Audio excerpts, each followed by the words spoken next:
Welcome to the show, and what a complete load of shit we've got for you tonight. I used to laugh at the idea of a woman prime minister. John, you can ask me questions if you give me notice. There's no time necessarily for manners. Doesn't give my opponents much time to run. I'm responsible for introducing the concept of aiming people exit. Haters. You know, they hate the system. I used to call the old culture the concrete playground. Poets in this country have always been the smart ones. I've been performing since I was born. I can smell the uranium on it.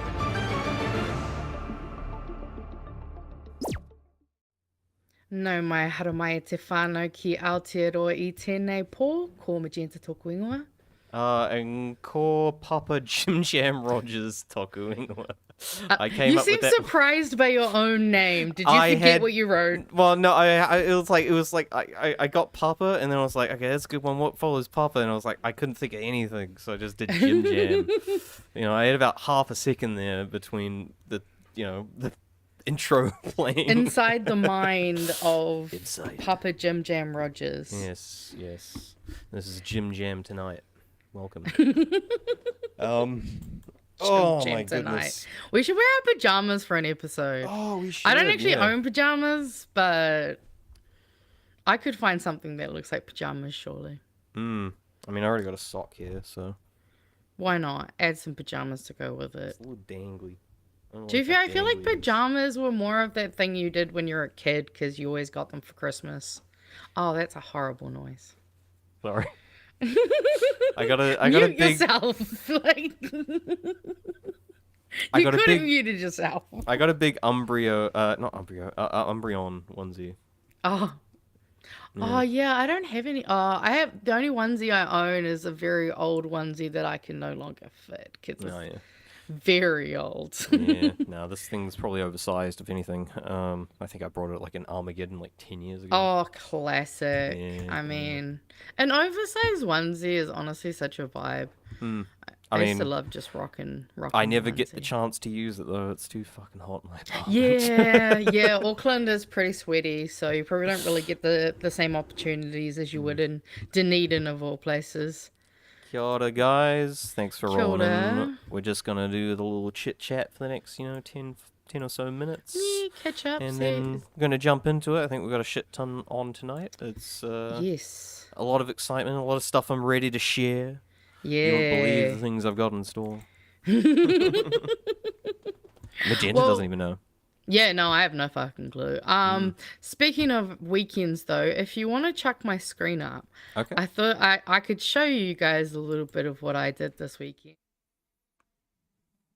Work that I was supposed to do didn't end up happening. I still get paid, which it's fine. Okay. But it didn't end up happening, so it meant that I got to go down to out in the city, which is our little like market stall for Pride. And we had pooches in the plaza, which featured some very beautiful doggies who were all vying for different prizes. Aww. I know, right? Aren't they just so gorgeous? It was honestly the best. I think they were those get to me still. They're so cute. And we oh my god, it's Einstein. Einstein? Yeah, from Cowboy Bebop. Oh yeah.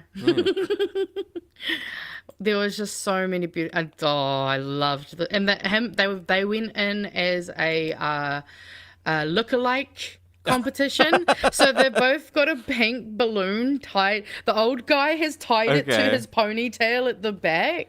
And yeah, that's him I was going to say, he's a little hopeful if he thinks his hair's still that color. So. No, well, see, it's more the outfit is the same color than the hair. Hey, who knows? Maybe his hair was black.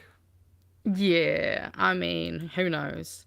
That was Scotty and Mel. They're big in the queer community here.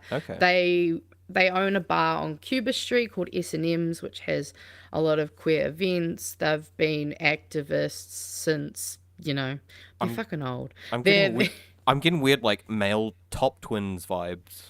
Yeah. You know what? They low-key did, actually. I think it's that generational kind of energy. Obviously, they've got the silly little dog ears on, which, you know, bit of fun, bit of cheek. But there's just so many beautiful dogs. And obviously, here are our judges, which is Rebecca Matthews over here, who's a city councillor, and Robin You're Blind, one of my favourite drag kings here in Te Whanganui Ātara, and one of the Pride Festival executives was one of the judges, and there was just so many dogs.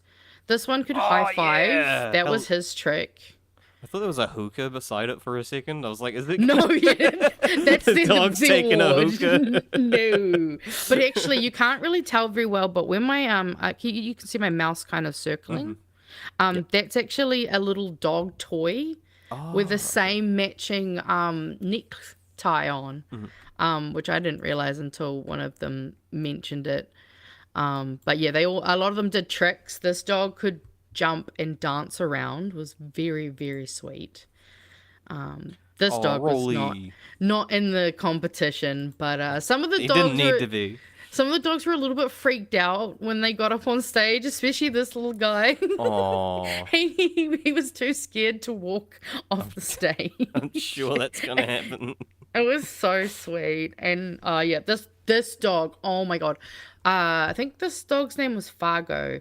And he could high five, he could howl on command, and he jumped through her arms. She made a hoop, and he straight up just jumped through it. You're a big dog too. I know. I was very biased towards this dog. He was one of my favorites. Okay, at least you. Oh yeah. Then they got a dude in a costume. Yeah. You know, you always got to have this silly. I know. Just make a dude. Hey, you can compete. I'm not gonna say no, but. I'm not voting for you. I'll put it that way. Yeah, exactly. Oh, this they have matching. Look at his little necktie. It's got the pineapple on it. So cute. But yes, this is what I could talk about this forever. But this is what I did. There's their little balloons. Got to see obviously some BHNers. Got to see some cool queer art and talk to a bunch of people, and it was a really good time. What did you get up to? Oh, well, now that I'm seeing this, I'm thinking I got up to pretty much nothing this week. Oh, it was a very nothing week. Sometimes that's what you need, though. Yeah. No. Well, I've been in what I think is like Zen mode for the last, couple of the last week. I've been everything's been nice and in order. Everything's the way it's supposed to be, that kind of thing. Very, relaxing. And then I guilt trip myself for feeling that way because I'm like, no one else has this fucking luxury right now, that kind of shit. And I'm like, I feel bad for feeling like this, You shouldn't, but I do understand. I do understand. Hey, at least you're checking your own privilege, Better to not let it be taken for granted. It's just usually where my mind goes when I'm sort of content and everything's like going well. I'm like I start thinking about how probably it's not in all these other places for other people, and I'm going, damn. And then my mind spirals and it becomes a pit. Yeah, you gotta be wary of falling into those kind of spirally traps. They're pretty. I get it though. It's really hard not to sometimes. That's why we got a lot of good positive news this week. Yes, I was so stoked to see that we actually. I know. It's the most full I think it's ever been. It's like 4 stories at least. I know. I was shocked. I was like, oh my God. And we have a lot of memes and cleansers. We do. My God, we got so much shit. We need it right now though. I know. I think after everything, at least the last. Honestly, I don't know if you guys have had the same thing either. I'm looking at the date and I'm like, how the fuck are we already halfway through March in 2026? It feels like New Year's Eve was maybe like a month ago. Maybe 2 at the most. But nearly a whole 3? Nah. I mean, I know I've been really busy, so that makes shit go super quick. So that explains it for me. But I don't know about you. I think for me, I have been. Well, I've been busy, but I think that's why my brain's I think you have been too. Not had a moment to really kind of go, oh shit. you've actually been busy a bit longer than you realized. I'm not used to having this much on, especially as an unemployed person. It's great. Yeah. I mean, Make I'm the not most of it. I'm not gonna be mad. I actually might be going into support work in tertiary education for okay. a little bit, doing some support work with the disabled. So But don't feel bad about fingers being crossed. on the supported income because I'm apparently there's a good thing now. I think maybe the government's is flipped. it? Yeah, we'll get into that shit. Uh, I don't know. I don't maybe know. Should we get into it? Yeah, why not? I Okay. feel like we've buffered some time. All right. People have started to make their way in. I mean, we do have a decent amount of stuff in here too. We do. So if we want to have fun, we can probably get some extra fun in if we start. Let's get into it, and let me introduce. I have 2 of these tonight that we're going to do for every section that we start going into. I got a little intro bumper. Hell this one's yeah. for the Ooh. good, the bad, and the ugly. I haven't seen this. All right, let's go.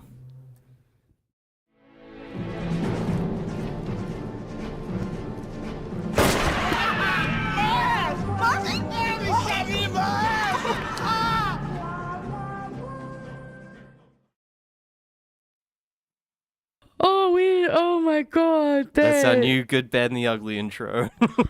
I'm seeing that for the first time with you guys, Fano. Wow. The Judy C really got me, honestly. I was just like, whoa, that's wild, and I love it. Almost as wild as the government's new proposed sweeping changes to alcohol laws. Oh shit, we're diving into this one first. Why not? Oh, well, yeah, Okay. I mean, get this one out of the way so we can get to some of the more fun bits. So obviously, David Seymour. I was actually going to message you because I was watching this live, and he was down on the viaduct, and I was like so tempted to message you and be like, "Hey, David's down the road."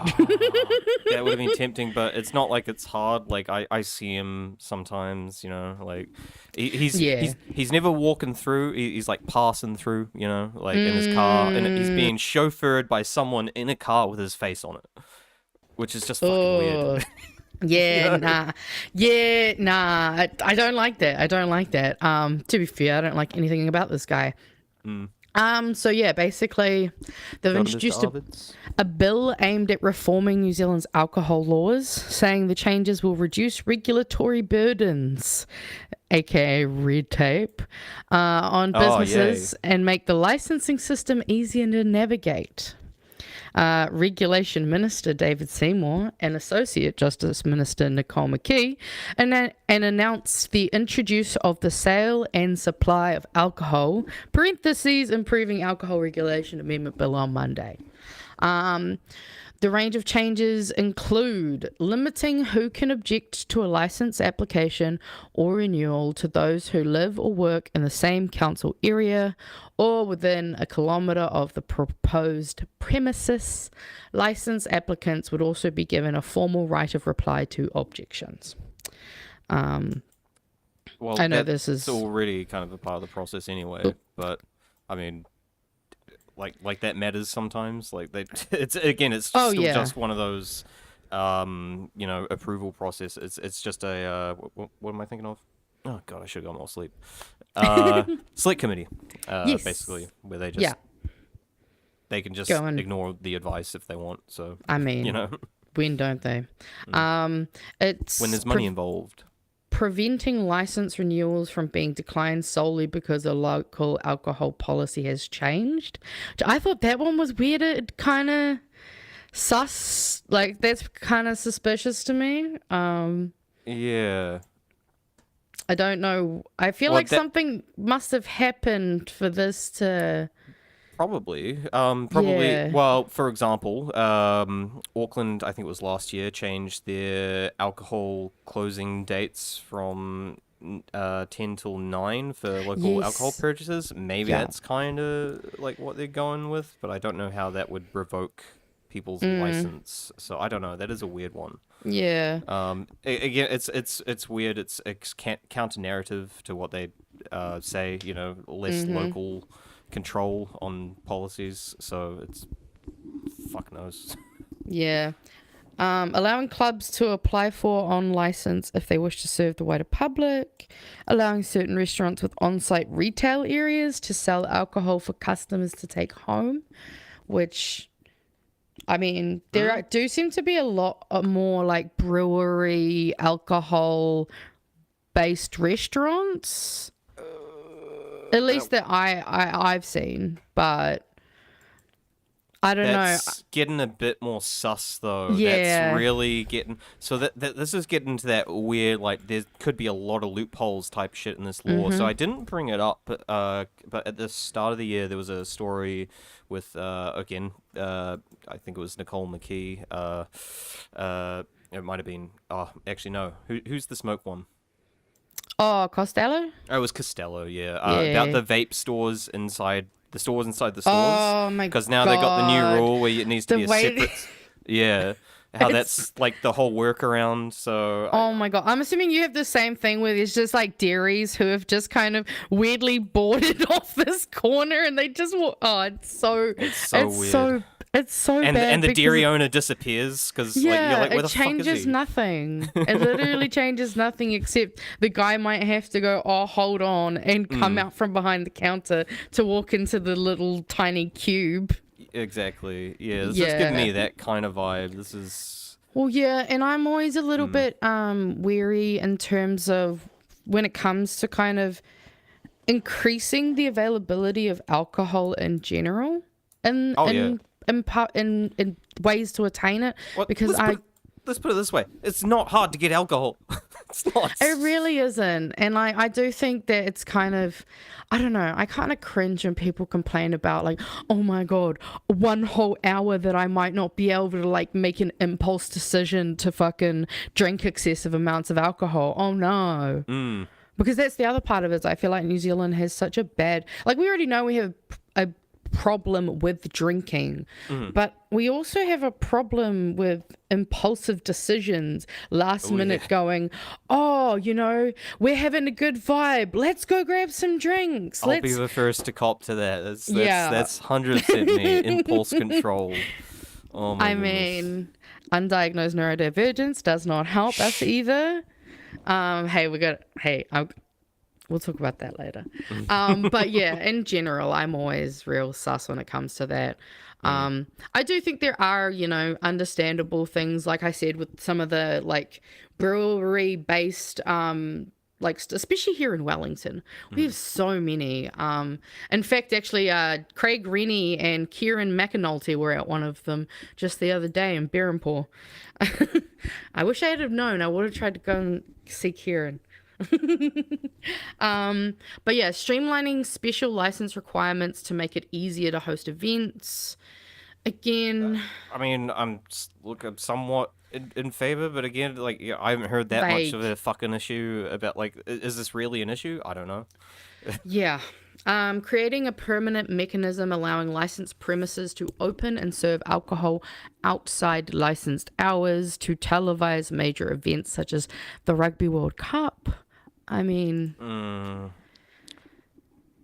again, I guess they're right citing rugby specifically, but I suppose it's supposed to be more general than that. But I don't know.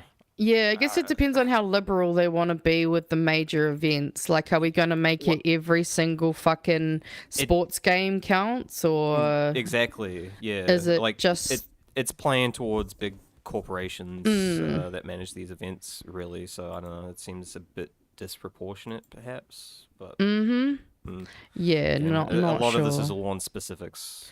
That's the issue with these fucking announcements. They're always so like right. vague. There's obviously the stupid hairdressing one, which we've heard about for a while, so that people can serve beer, wine, or gin and tonic, which actually I don't drink beer or wine, so it is kind of nice to see a non-beer wine option in general. True. But and I love my G&Ts, but I still not sure about the hairdressing part. Yeah, what? It seems so unnecessary. Yeah. Like, I mean, can you really not go a whole hairdressing session? It's such a fucking niche problem. It's I like, why know. are we dedicating time to this? Exactly. Like, it's a very bourgeois problem. Extending... It's the kind of shit your mum complains about with her fucking rich friends. You know? Like... Yes. Extending cellar door tasting provisions beyond wineries, so other producers such as breweries and distilleries can charge for tastings without needing an on license. Again, that one I can understand a lot more, since we do just have a diverse range of those kind of local breweries popping up.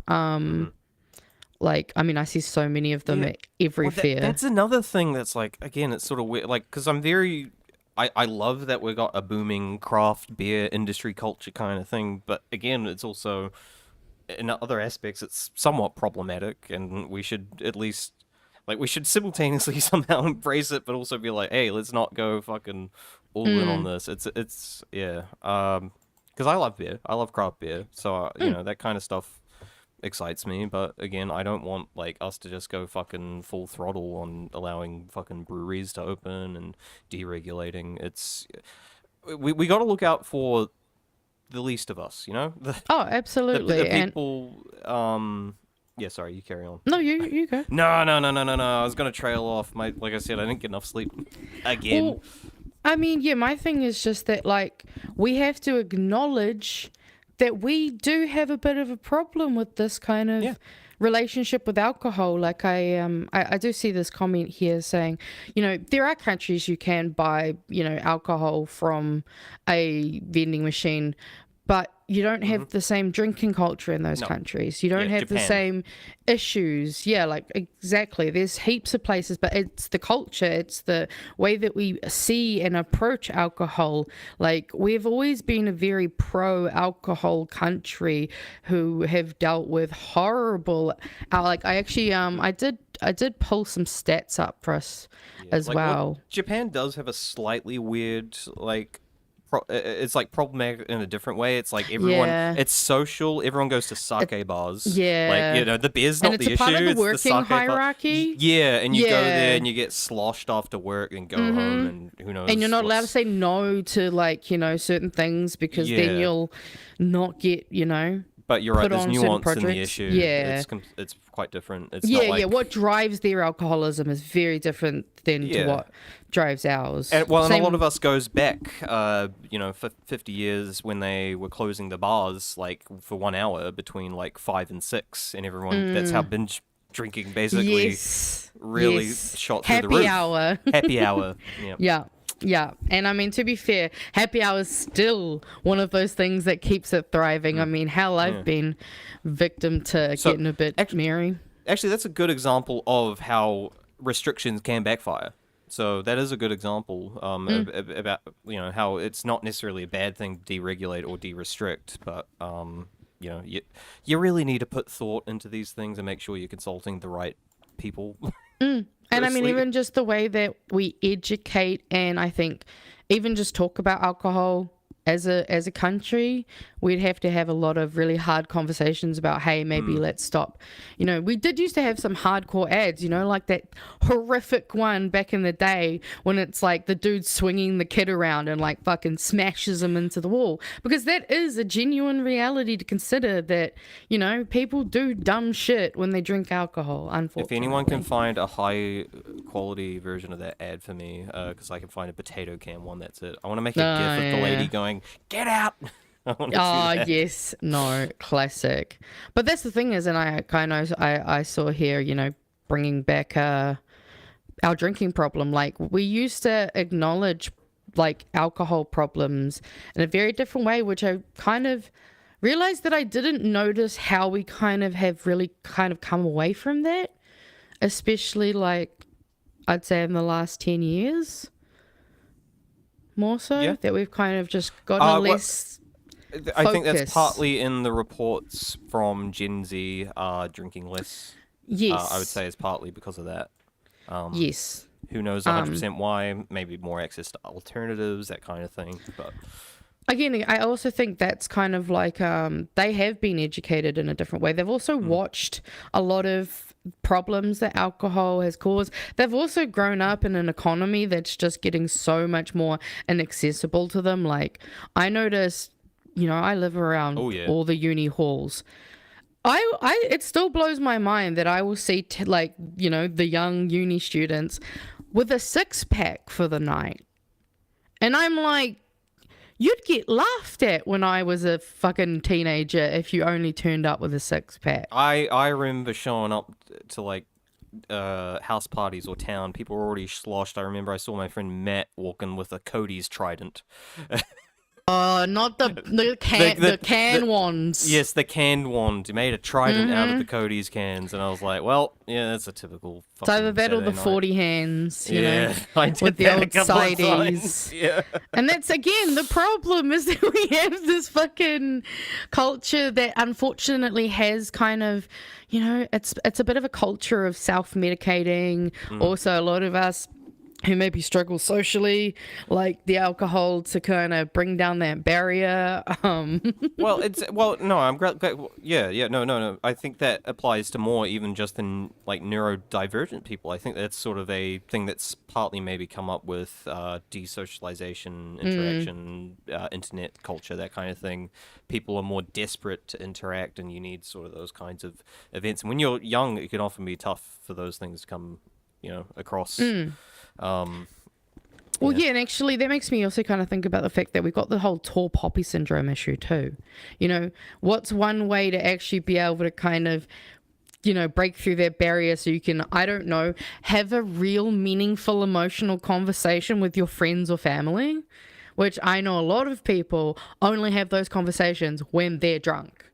Which means my family doesn't really drink. So guess what? We don't really have those conversations. Yeah. It's difficult. It allows you to communicate, break down barriers, those kinds of things we don't really teach people to do. Especially in school and their social groups, you don't really give them an avenue for that. Absolutely. And I mean, I really am realizing the older I get and the more we're seeing is we just don't teach people how to fucking become humans, just in general. Oh no, well, that's because we don't for a purpose. You're a cog in the machine. Yeah, exactly. And it's work, get your mortgage, pay it off, maybe retire and die. Yeah. And actually, I mean, I'll just click to this tab. This was supposed to be the happy episode. Hey, we're getting it out of the way. I did find it interesting, though. I was looking into some data. Turns out the highest groups for drinking are 55 to 64 and 18 to 24. Oh. So I found that quite interesting. I'm wondering if maybe that older one is also kind of, again, generationally, it's a socialized kind of just norm. I think, and they're also got more money. No, I know it. I know what it is. That's the time that you should probably be retiring, but you realize you got another 5 to 10 years worth of working before you retire. So you're like, fuck this. I mean, drinking. Yeah. Figure it out. And obviously we have hazardous drinking has remained about the same since 23-24. With men being obviously twice as likely to drink hazardously. And so, yeah, I think... didn't expect any improvement in that in the last 2 years with a freaking alcohol lobbyist, so no. Well, yeah. And I also, the one other stat that I found was NZIER's 2024 analysis, which estimated the cost of alcohol-related harm in New Zealand as approximately 9.1 billion with the B. Which that actually incorporates health and ACC expenses, lost productivity, justice system impacts, and increased demand on social services. So, I mean, I'm never a fan when alcohol laws, basically that are trying to make it easier and more accessible. Yep.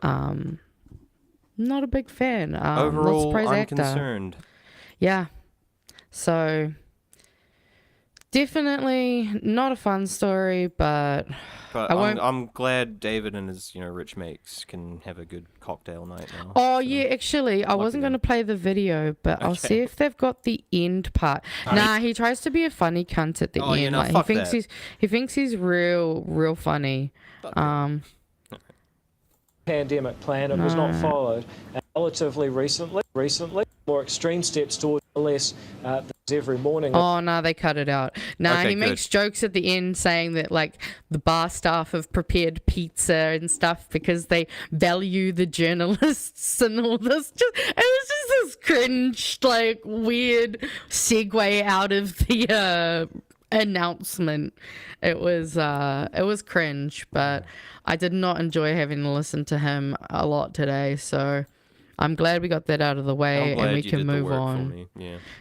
Let's move on. I didn't want to, but we will go to your first video. Why is it not? There's some bad jokes. Oh yeah, there we go. Did you guys? I'm not sure if you guys have heard, but there's a fuel crisis going on. Really? Yeah. No. Yeah. It seems I wouldn't have known, but crazy. Just came across my desk today. Well, thanks for letting us know. You're okay, welcome. let's see what Melissa has to say. The Iran conflict is increasing as it enters a third week.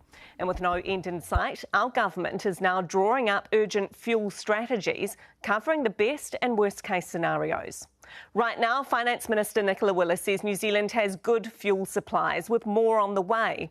But plans for possible rationing, including prioritising emergency services, are being worked through in case it comes to that. Okay, so that's US promising. President Things are Donald good. Trump is now urging countries to send warships to help secure the Strait of Hormuz, the waterway where a fifth of the world's oil supply passes through.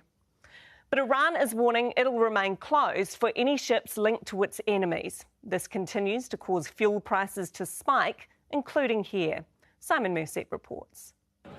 At the Kumio show west of Auckland today, the chat included the cost of fuel. Someone said they couldn't come because it was going to cost too much to get here. A business selling You muted. I was gonna say that's just a very valid point. Also, I can't help but feel like the cringe of them going, and the cost of petrol's too hard, while people are just randomly riding their fucking farm equipment for no actual reason except to go, look, we bought our farm equipment These to this ancient event. gas guzzling machines. I know, right? Like with black smoke probably coming out the back. Oh, Yeah. just hypocritical. Trick mowers reported a big spike in interest. Due to people not wanting to keep going with their ride-ons due to the fuel being, increased so much, so they're just coming to us saying they want to go electric with the machines. You Nearby, don't even this need to do Gulf that. station was you can no get just longer a manual push mower. That's also an option, remember. They're not bad. I have actually been considering getting one because our property management people just stopped mowing our lawn for some reason. So I'm like, but it's not enough lawn. It's not enough lawn. Nah, they I don't know.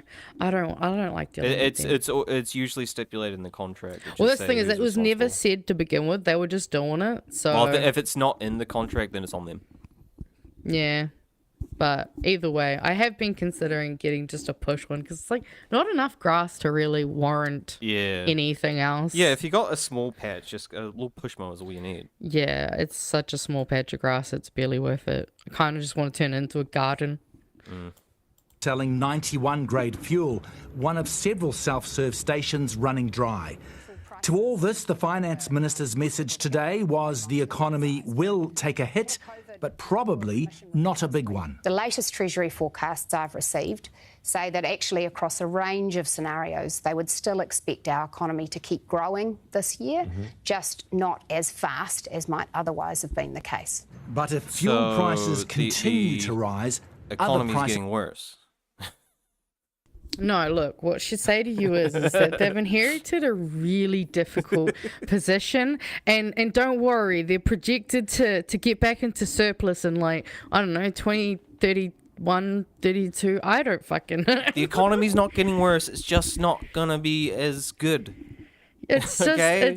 it's just, Labour did it. Like, Yeah, it's Labour. Labour's fault that the entire world's economy What do you see is on here? I falling see apart. red, that's a message. Green, red, black. Greens, Labour, NZ first. This is a sign of the devil. Also, I was keeping in my mind that I think I've only seen reports of like Gull running out of fuel, so it seems like the big players like Shell and BP probably still have a decent stock load. Yeah, I mean, I did hear an interview with someone from Waitomo, the Waitomo gas. They were talking about how like they've seen some places have a bit more of an increase, but for the most part, it's generally fine. I do find it hilarious that I did see one of Nikki's reasons for not wanting to potentially put the price down on gas is because then too many people will want to use it. We'll get there. Like we have the money to. This will follow, putting pressure on inflation and maybe meaning higher interest rates. Let's be blunt, this is not good. This is not good for prices. What? This is not good You for were saying growth. it was. You were saying this wasn't not good before. You were saying everything's fine. It's gonna be hunky dory. We're fine. We're sorted. No issues. Nothing to see here. Now she's being blunt, and it's not good. I'm getting mixed messages here. Honestly, back and forth. It's getting daily updates on the fuel supply to be in the best position to react to a serious shortage. And part of its planning is rationing. There'd be priority for emergency services, communist. for the health sector, and key industries like freight. And priority that rural areas get supply as well as the cities. And if those plans don't work, there are other options. Like saying, well, here's the maximum that people are allowed to buy on a day. Here are some restrictions on what top-ups they can have so that we could... That's definitely communism. have some degree of control to stop that kind of panic buying. The freight industry is already feeling the pinch. What we're seeing already is high energy costs, high fuel costs, and the beginning of some supply chain disruption. So some trade routes are beginning to experience issues for our customers, both imports and exports. A major fertiliser company is also watching closely. The sooner we can see some sort of de-escalation, I think the better off for all of us. And one thing for me is New Zealand, we are completely reliant on the rest of the world. We're not detached from it. It's almost like we've got an entire trucking system that's reliant on fuel, and why would energy prices go up? I thought we were doing renewables, right? Right? What happened to those clean car discounts? Oh wait, never mind, we're in government. What more available is one way to manage this. That was put in practice today at Auckland's Pacifica Festival. It's about making it accessible to everyone. And so there are buses that come. We've got a free shuttle ride that will drop you off out the front door, pick you up again and take you back to where you parked. Free shuttle. For many Kiwis, it's still life as normal. But an increasing number may have a nagging worry over a war half a world away. The longer it goes on, the less immune we are to it.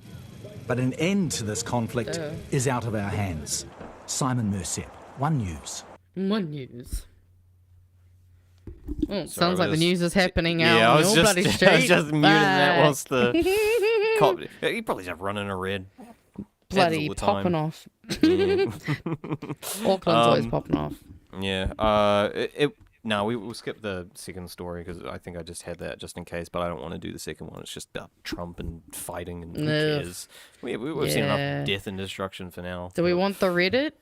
That's next. Yeah, go to the Reddit. I think that one might have been a meme or something. Right. One of them was a meme. One of them was actually... Oh, that's right. Yeah, I remember. Why won't so... Sorry, my screen's being weird. For some reason, my volume thing's now just stuck on my bloody screen. Can you please get off? You know what? I wonder if I can just...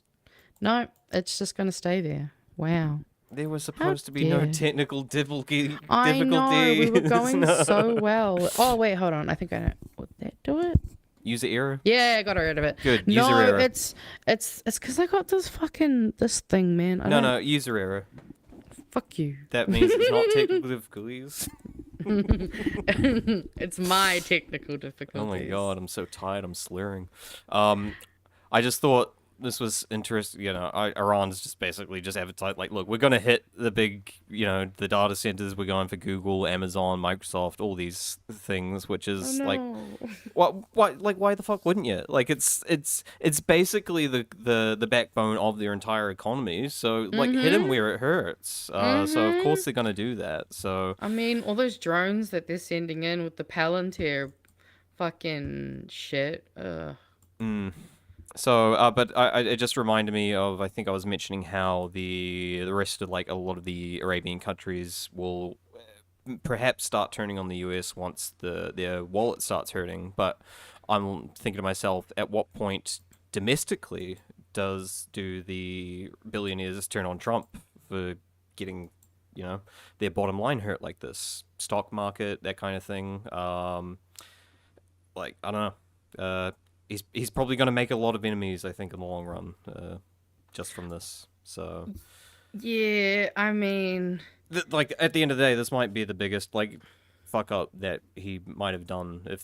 If he alienates all his billionaire friends, it's not going to go well for him. Yeah, I'd say at the end of the day, but who knows? I'm not a fucking prophet. All I hope is that we don't suffer too much, because yeah. it's always everybody else that fucking deals with the consequences. Well, I hope this is a bit of a nice reset and levels the playing field. Maybe Google has a lot of outages, that kind of thing. Maybe some other alternative players can start getting in. Maybe some companies in the Asian region or something who would have access to some data centers and stuff that wouldn't be at risk. I don't know. And I just thought this was. the Iranian PR going hard. I don't blame. Actually, it's funny. You know what? I realized I have something to counter this, because I have. Well, yes, because there's been some crazy propaganda coming out of the US, and this goes hard, because they are going absolutely crazy. Let me just share this. House just posted this shit. I cannot make this up. Strike to claim it. A strike to claim it. And he got it! This says, in case it's quite small, it says, we won't stop making nuclear weapons. Oh, copyright. Oh, you're right. Free bird.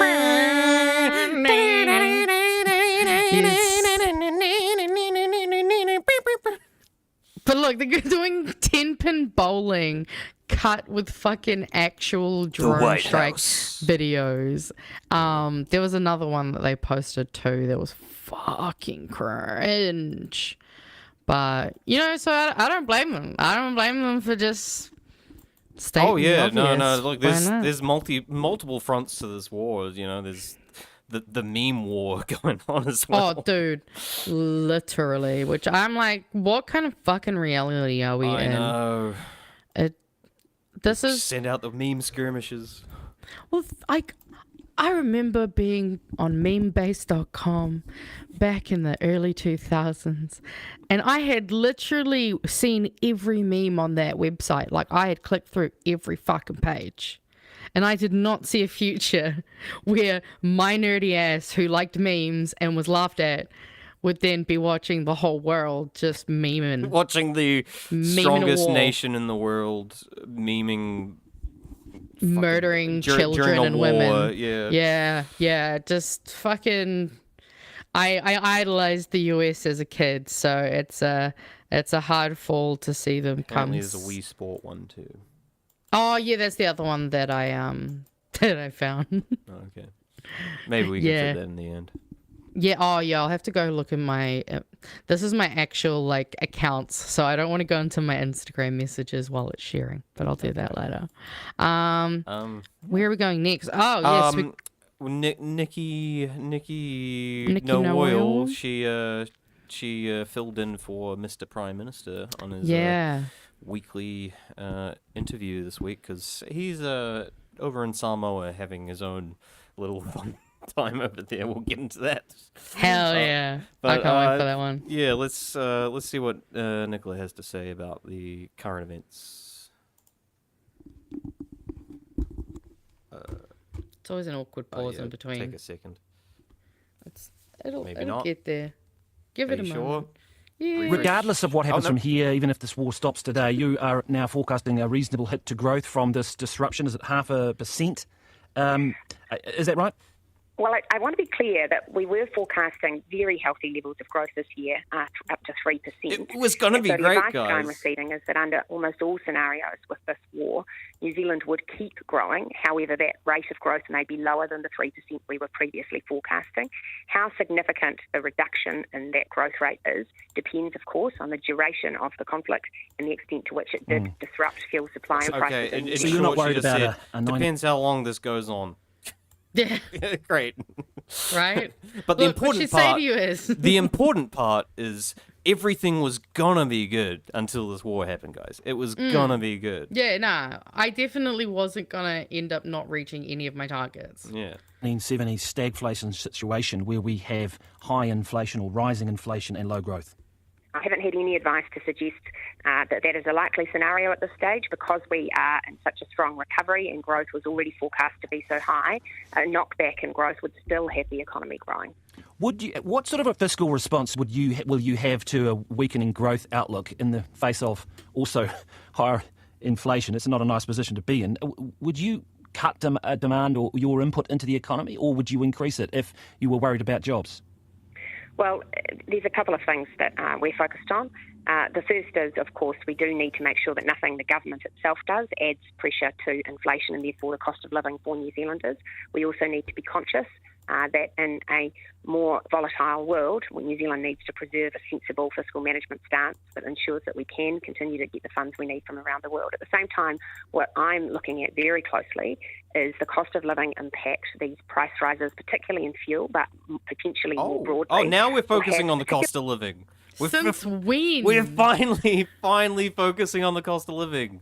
Yay. Extra doubt. I don't believe a word that just came out of your fucking mouth. I just realised I need a sting from LA Noir. The little like when someone's lying. Yes. Yeah. For lower income working New Zealanders, those who don't have any choice but to drive to work and who will be facing you could offer more in the way of public transport, and wouldn't that be a better way rather than cutting petrol prices, which is just going to keep demand up when you're trying to reduce demand? Yeah, there are some challenges with simply removing fuel excise, has been suggested by some, because that's very untargeted. It's very broad. It would go to my household, who frankly don't need it as much as some households who may be much more in need. That sounds like equity, right? Oh yeah. Ugh.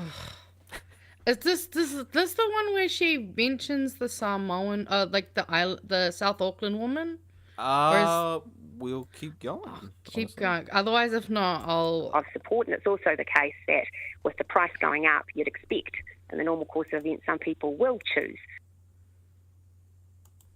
to look into their public transport options, to consider carpooling, to consider walking. So that's we need to be careful that our actions don't undermine. Are you signalling there, sorry to jump in people here, might make. are you signalling there that maybe using the welfare system or benefit system is a better way to subsidise lower income New Zealanders rather than cut fuel taxes?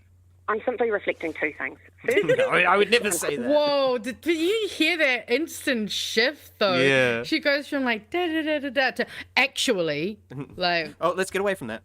Shift. Did I step on... Did I touch a sore spot there, darling? Unfortunately, when the petrol price goes up this much, that has an effect on the cost of living, particularly for working New Zealanders who use their cars to get to work, and we are very conscious of that and considering whether a government response would be warranted. The second thing that I am saying is that if we were to do anything of that nature, we would have in mind the lessons which have just been published in the Royal Commission report, which says that when you're responding to international shocks, as we did with COVID, make sure any support is very carefully targeted, that it is temporary and that it is timely. And so those are the principles that would govern any response from the government. I've not taken advice to Cabinet yet on these matters, but of course I'm talking to the New Zealanders, as you are, who are worried about the impact these prices will have on their household budget. We're also having a discussion in New Zealand, obviously, at the moment about long-term resilience. The Marsden Point was high on the agenda last week. Does your government regret now scaling back the EV rebate? Well, that was an example of something very untargeted. You'll appreciate that if you're a shift worker in South Auckland, Corin, who has no choice but to drive to your cleaning shift at the Auckland Airport, then a subsidy for a Tesla is not of much use to you. Yeah, but we're talking the big picture here, aren't we? We were talking about building... Have you heard of a Leaf? There's heaps of different types of EVs. No. Everyone needs to buy the brand new fucking $400,000 Audi. Like, as if someone who really actually needed a car is going to go for that price fucking bracket. Come on. Mm-hmm. Well, and not to mention, like just anyone will have a positive effect. Rich people, poor people, it doesn't matter. If you're getting petrol cars off the road, there's more petrol to go around. Because less people are using it. Wow, that's crazy math. Well, Crazy. I know. We're very aware of these things. We're very conscious. We just don't do anything with the information. Moving away from fossil fuels, and your government took the decision to take away those incentives. Was that a wise decision, given that we're now looking at this fossil fuel situation? Well, in the big picture, we can see two things. Already, retailers are reporting that those with the wealth and means have seen an uptick in the amount of electric cars that are being purchased. The second thing is that New Zealand has far more energy-efficient car engines than was the case a decade ago, 20 years ago, which means that overall fuel use has naturally going to happen as well, though. Like, that's just going to happen de facto. Like, over time, we get better at making things, get more efficient. Yeah, crazy. What we've seen is that the amount of fuel that New Zealanders need to use to travel by car has reduced as a result of more efficient engines. So we are seeing that reduction in the need for as much petrol as was the case previously. It is the case that our government is committed to electrification, and that is ensuring that more of our economy can run on electricity. And by the way, I didn't pull it. Oh, I might have pulled it last week. I don't remember, but it came out in the news. You know, their EV charger commitment, how they were committed. Not one fucking dollar allocated to any of that. One of their main electoral promises was to up electric charging, and they have not allocated a single dime to it. So, and I bet you the only way we'll get it is if private entities like Tesla do it for us. Probably, but these guys are committed. Committed as Very so committed. They got rid of the clean car discount, and then she just gets hissy when anyone tries to bring it up. Like, fucking hell. I agree. I think not just clean car discount. Remember, because I mentioned this last week, they also revised the emissions standard as well, so we can get more less fuel efficient cars here. So, yeah. Yes, I also think I agree with Noah. I'm pretty sure she's repeated a lot of these lines in multiple different ones, because actually, it wouldn't shock me, like, because fucking Corin was trying to hold back laughter twice in this interview. Mm-hmm. I think he knows, like, she's a bit of a fucking laugh, really. I saw someone mention this one in the chat. I actually already had this lined up in case we wanted to have a quick watch. This is also just from her, I guess, press conference announcement. It's kind of nice to see her in a different spot. I feel like I always see them in the same spots. It's kind of nice having a different background. No, she likes to do it from. We should be careful that additional financial support is targeted and temporary. And in this case, my household simply won't need as much help with the cost of living as some other households. Very clear in my mind is the mother potentially living in South Auckland who has no choice but to use her car each day to get to her cleaning shift at the airport. There is not a bus available for her at that time, and who is facing acute income pressure. We need to make sure that we have in mind those New Zealanders who face the most acute cost of living pressures, rather than having blanket responses which tie up a lot of others along the way. I have not taken advice to Cabinet on that yet, nor considered specific options. What an absolute and complete load of bollocks. I'm just going to say it. That was the worst fake display of empathy I've ever seen in my life. And first of all, you're saying, oh no, we're not going to cut the fuel tax because that would be a blanket relief to everyone, and we can't do that. We have to be targeted. And then when she gets asked the question, oh, okay, so how are you going to be targeted? How are you going to help this poor brown mother from South Auckland that you're so worried about? And then she's got no bloody answer. No, we haven't taken advice on that. Oh, no, we haven't got any solutions for that. So basically, you're just going to leave everybody to hang out to dry. That's your solution. So you give $200 million in subsidies to the oil and gas industry when they ask you for it, but when everyday people are struggling to fill up the car to get to bloody work, your solution is, oh no, we have to make sure that people like my family who are wealthy and sorted don't take advantage of those things. But we don't know how we're going to get help to the poor people. I'm wealthy, I'm sorted.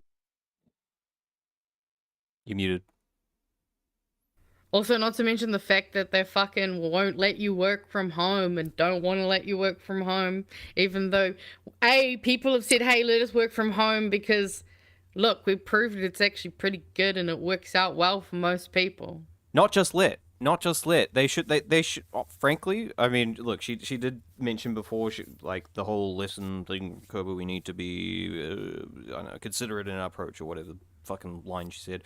But all these other countries, a lot of countries in the Asia region have already taken action mandating either work from home or 4-day work weeks to lower fuel consumption. So we should really be following suit. But these fuckers aren't going to do that because I'm sure Winnie would have a fucking Oh, he would lose his goddamn mind. Oh, yeah. Well, and the thing is, I'm getting sick of this kind of trend that we're seeing of just like, well, we've always done it that way. When I went up through it, I did it this way, so you have to do it this way. It's like, no. It made sense to have officers. No, it's the children who are wrong. Exactly. And it's just so, like, it's just frustrating because there's so, like, it's accessible for those with disabilities. So, like, I even have friends who were struggling to actually have their work, let them work from home when they were having major chronic pain flares and those kinds of things. And it's just bullshit because probably work from less home, so now too. Yeah, work from home is accessible. It also kind of takes that mental load off of having to deal with the whole getting ready for work, going to the commute, then transitioning into work, and then you got to fucking do the whole thing on the way home. Yeah. And depending on where you work, that could be anywhere from a 10-minute drive to a fucking 2-hour drive. Yeah, and remember, on top of that, they cut like some of the subsidies, and some of that included transportation for people in the disability community. Oh, yes. Yeah. Oh, they did. They think they reversed some of it now. Okay. But that's only because, obviously, it's been fucking a lot of people over. But, yeah, they absolutely gutted the total mobility service that you could, that literal blind people use to actually, like, get out and work and participate in the world. Yeah. And, yeah, it's always frustrating, just these... it's just all bullshit and lies. And I'm just so over it because we pay these guys money. Like, we're all sitting here poor while we're literally giving them money to do this to us. And I think that's why, like, I don't know, pretty much every single BHN chat, I'm always typing, we pay these people. Because I feel like we need to remind everybody we know. They're like, you see that little GST at the bottom of your supermarket receipt? Government, they get it. Christopher Luxon is on $500,000 a year at the moment.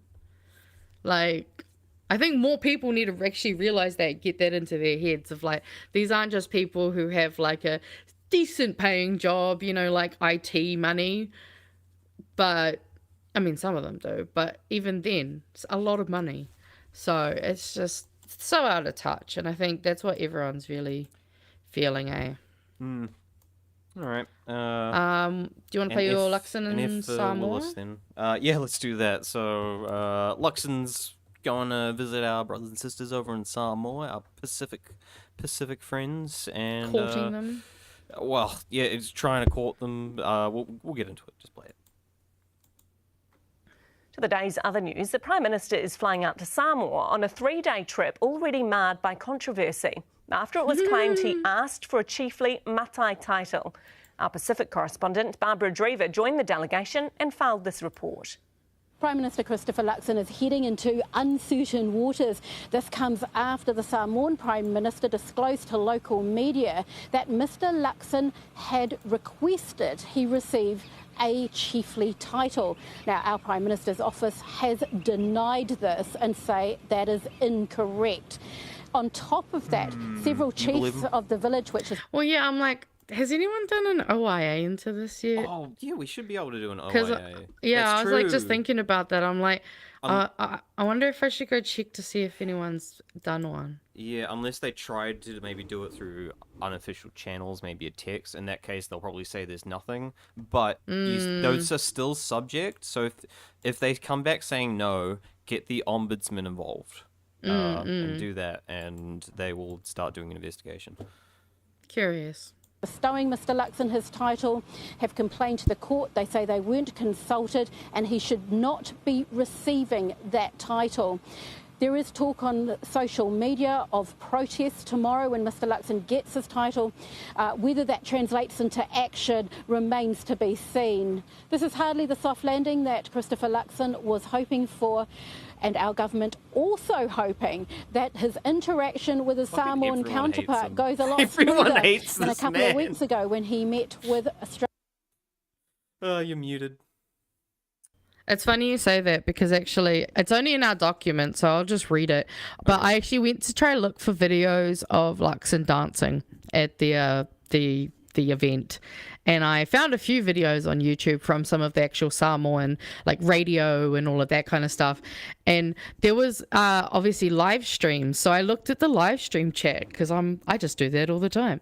And when Luxon was doing his speech, I couldn't read a lot of them because they were just straight up in Samoan, but all I noticed was that a lot of ha-ha crying faces were on the chat. And then there was one chat from someone that said, thanks to NZPM to visit Samoa, to scam people of Samoa, to vote for the bad National Party. We vote for the Labour, the best party ever for New Zealand.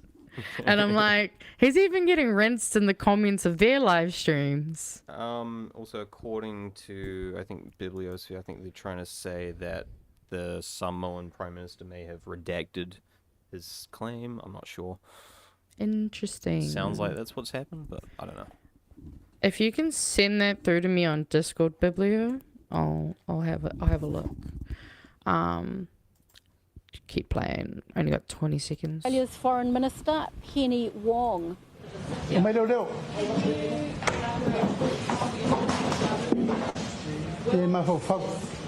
The government delegation will also be heading to Tonga, and high on the agenda is transnational crime and protecting Pacific borders. Okay, you can cut it there. Does she say trans? Well, we got Mr. Luxon on his some kind of interview, but let's watch him dance first. Yeah.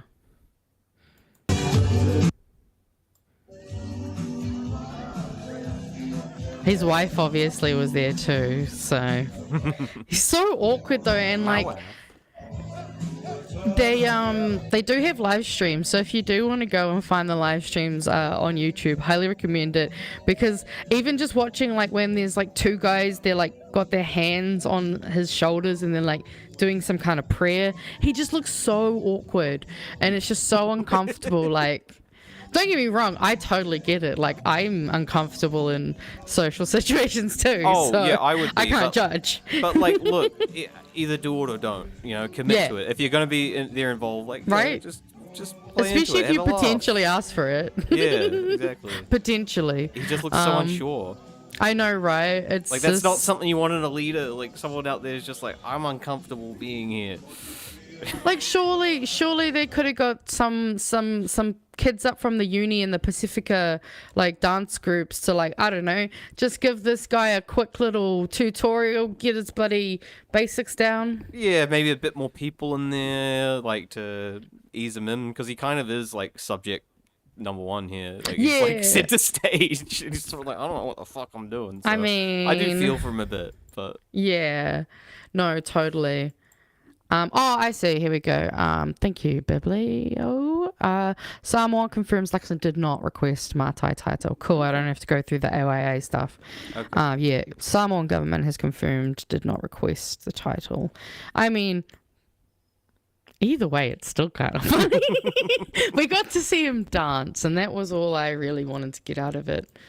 But again, maybe that's an official channels thing. So maybe it was sort of an unofficial, like, hey, can we get this title? No, yeah, maybe. Yeah, we'll never know. Sorry, don't mind me. I'm just. I wish I could trust them, but. Yeah, they do make it hard to trust them, especially when they so blatantly lie to our faces. I mean, we just saw Nikki sit there and fucking lie through her goddamn teeth. There we go. Let's move on to this interview. I just had to share access for the file. Because it gets a bit more into some of the more specifics of why he's actually over there. Less about the drama. So.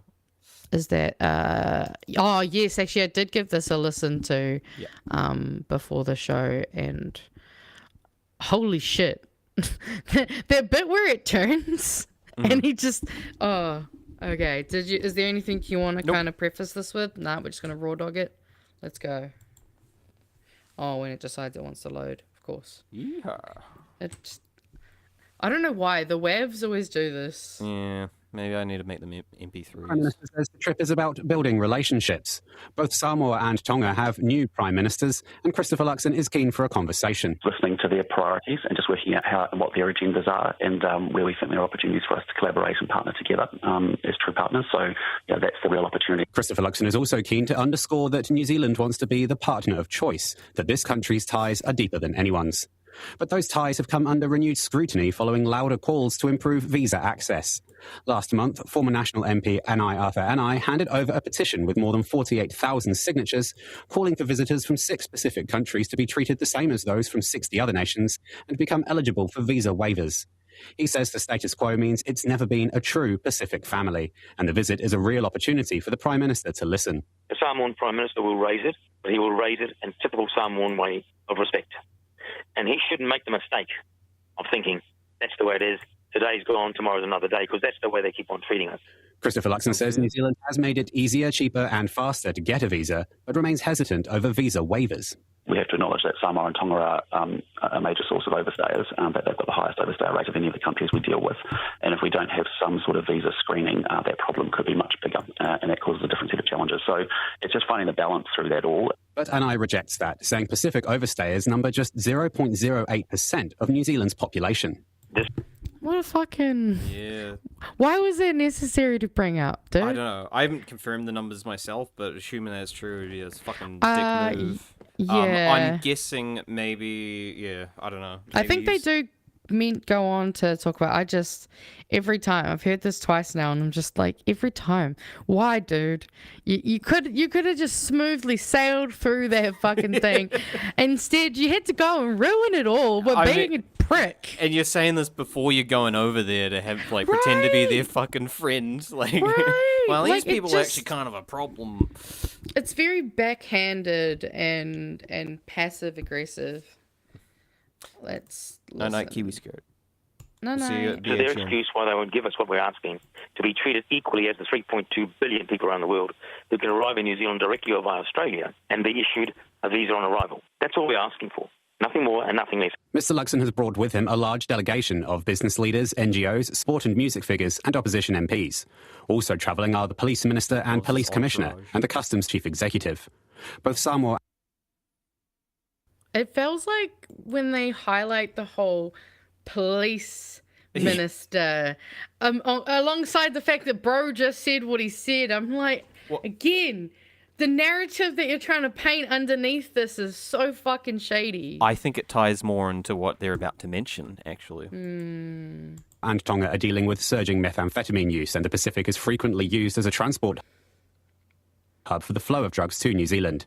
Mr Luxon says authorities are collaborating to fight the drug trade. We've never had that level of coordination before around the drugs issues through police or customs. There's a whole bunch of work that Never we share fucking about works. You don't fight the drug problem and offshore. This is not how you fucking fight the drug issue. It's not fucking crime issues. People keep fucking saying this is fucking health. This is public health issue. This is a domestic issue. It doesn't fucking matter. You could do all you want. You could do all the drug warring you want. Look at the last fucking 100 years. Shit just gets worse. You're not doing anyone favors. And I mean, the ocean it's very obviously too big to try and figure out a way to stop it there. Yeah. Maybe address, again, like we said with the alcohol, it's attitudes, it's relationships, it's perspectives. There's a lot of psychological aspects to it that aren't... Yeah, he's going over here fucking like pretending to be all like, oh, we love these people, we want to be their friend, but also you're a big fucking problem. You're the reason we're getting so much in methamphetamine. It's your fault. We're going to crack down. Blaming the supplier, not looking at maybe why there's demand and so much of it is coming into the fucking country. Like why people can afford to do meth over other activities. Yeah, and well, this is all optics anyway, because he knows he can't do shit domestically. He knows the rates at which meth use has gone up, so he needs to do some kind of like, hey, look, I'm doing something, when he's not actually fucking doing something, so... No, absolutely. Associate Professor at Massey University's Centre for Defence and Security Studies says the delegation is a strong signal of how seriously New Zealand takes transnational crime and drug trafficking in the Pacific. She hopes it reflects a recognition that Wellington no longer sees the Pacific as a buffer. Hopefully this level of seniority is a clear and strong signal that New Zealand is very proactively engaging in this issue. The Prime Minister's itinerary today also includes a Guard of Honour and Ava ceremony, where he is expected to receive a Matai title. Samoa's Prime Minister has claimed New Zealand's High Commissioner told him Christopher Luxon had requested the title, but Mr Luxon's office has... Anyway, it's nothing bigger now. But yeah, look, because I'm one of those people, I want a trans-Pacific Union type thing, ultimately. I want that going, freedom of travel, all this shit, so... The more we can break down barriers, the better. I mean, it would make sense for Polynesia just to be similar to how the EU functions. Like, why not? Yeah. Like, we're all fun. Yes, I know. We should be able to go visit our cousins, you know? I know.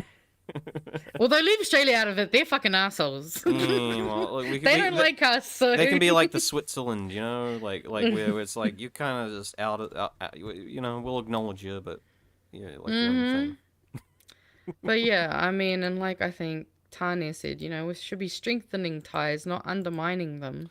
Yeah. So, but again, we've seen so much of that from this government. They fucked the deal with South Korea. We're, I guess, making deals with India, but with the whole Modi thing, I'm like not exactly super sure on that one myself. Especially they line with fucking US, Australia, Canada, and all of this bullshit. Just, hui vey. I hate these guys. They suck. Oh yeah, actually, I just realized the irony. Oi vey, indeed. Do you wanna preface this, or do we read? I mean, well, this one's just just play it. It's just horrible. BB shit. No friends. Yeah. Well. Goes next. Not a funny story. Lebanon says an Israeli strike has killed a dozen medical workers, including doctors and nurses. Staff at this hospital in southern Lebanon say the workers were mostly volunteers, providing help to civilian patients. But Israel has accused Iran-backed group Hezbollah of using health facilities and ambulances for military purposes. Haven't heard that one before. That was the story. It was just that, but it's like fucking it's just the same line for everyone. It's like let's blow up the fucking hospitals and just say there's terrorists in there. It's like, can you? Fuck's sake. Oh yeah, but and they act like, oh, it might have been, you know, I think they were talking about it with the girls' school that got attacked. Like, oh, maybe the AI was identifying it wrong. No, that's giving too much good faith. They targeted it for a reason. I've now seen I'm not sure if this is technically accurate or not, but now they're sort of going with the line of they used some older technology and it was inaccurate. So older missile tracking. I don't believe that for a second. Yeah. I mean, it's so clear. Like, we've literally seen it with Palestine and Israel for the past 3 years now, some shit like that, where it's just very clear that they're not just attacking the people, they're attacking like the chains of breeding very specifically. They're trying to fully genocide people. And the easiest way to do that is to target the procreators. And this all comes from a steady decline of standards. I remember under the Obama regime, I'm not 100% sure if they started doing it, but they were definitely doing it under the Obama regime, a thing called a double tap, which is when you drone strike and you wait for the first responders and then you strike them. So, yeah, this is like nothing new in this fucking imperialist order. Have you frozen? You were just so still. I'm just reading the chat and listening at the same time. It requires all of my I was like, body and brain. Oh no, you got me worried. We're good. We're good. We're good. Speaking of Netanyahu, let's move on. There's been a lot of debate recently about whether he's alive or dead. And supposedly there's been this official release of him showing, look how alive I am. We have to play an AI video. Well, we don't know. Let's fucking watch it, I suppose. But for one thing that people are pointing out is, I'm not sure if you can full screen this or not, but is the cough. Press F11. See if it makes it bigger at least. Okay, at least it's bigger. But yeah, cool. Watch his coffee mug. מה שאלת אותי? חושב שלא אומרים ברשת שאתה בכלל מת? אני מת על קפה, אתה יודע מה? אני מת על העם שלי. איך הם מתנהגים, פנטסטי. אתה רוצה לספור את מספר אצבעות? אתה יכול להראות לנו? פה. פה. היית? יפה מאוד. לחיים. חושב של המסר לאנשים שיוצאים ומתאווררים? לצאת להתאוורר, אבל ליד מרחב מוגן. והעמידה שלכם היא מדהימה, נותנת כוח לי, לממשלה, לצה"ל, למוסד, אנחנו עושים דברים שאני לא יכול לשתף ברגע זה, אבל עושים דברים מכים באיראן חזק מאוד גם ביום הזה. Everyone's pointing out how, like, in the comments, it seems to be most of the focus on the coffee cup, like how it's so overfull but nothing's spilling out. It's like right on the rim, which is suspicious again. And when I watch this, it's hard to see. It did give me Uncanny Valley when I watched it, partly because of the bokeh, which is like the blur in the background. That's a fancy also like the weird sheening kind of blurry look on the forehead. For me is quite like. Well, the other thing on top of all of this, it's sort of like, hey, look guys, look how alive I am out here in public. But it's like, you're not really in a public place. You're sort of just in like a coffee shop in the middle of who the fuck knows where. Yeah. Like, if I was to do this to prove I'm alive, I'd be out in some kind of crowd or something, somewhere with quite a few more people, where there'd probably be people with phones live streaming to fucking TikTok, or so there's multiple angles. Corroboration kind of thing. Exactly. So a lot of this is so sus.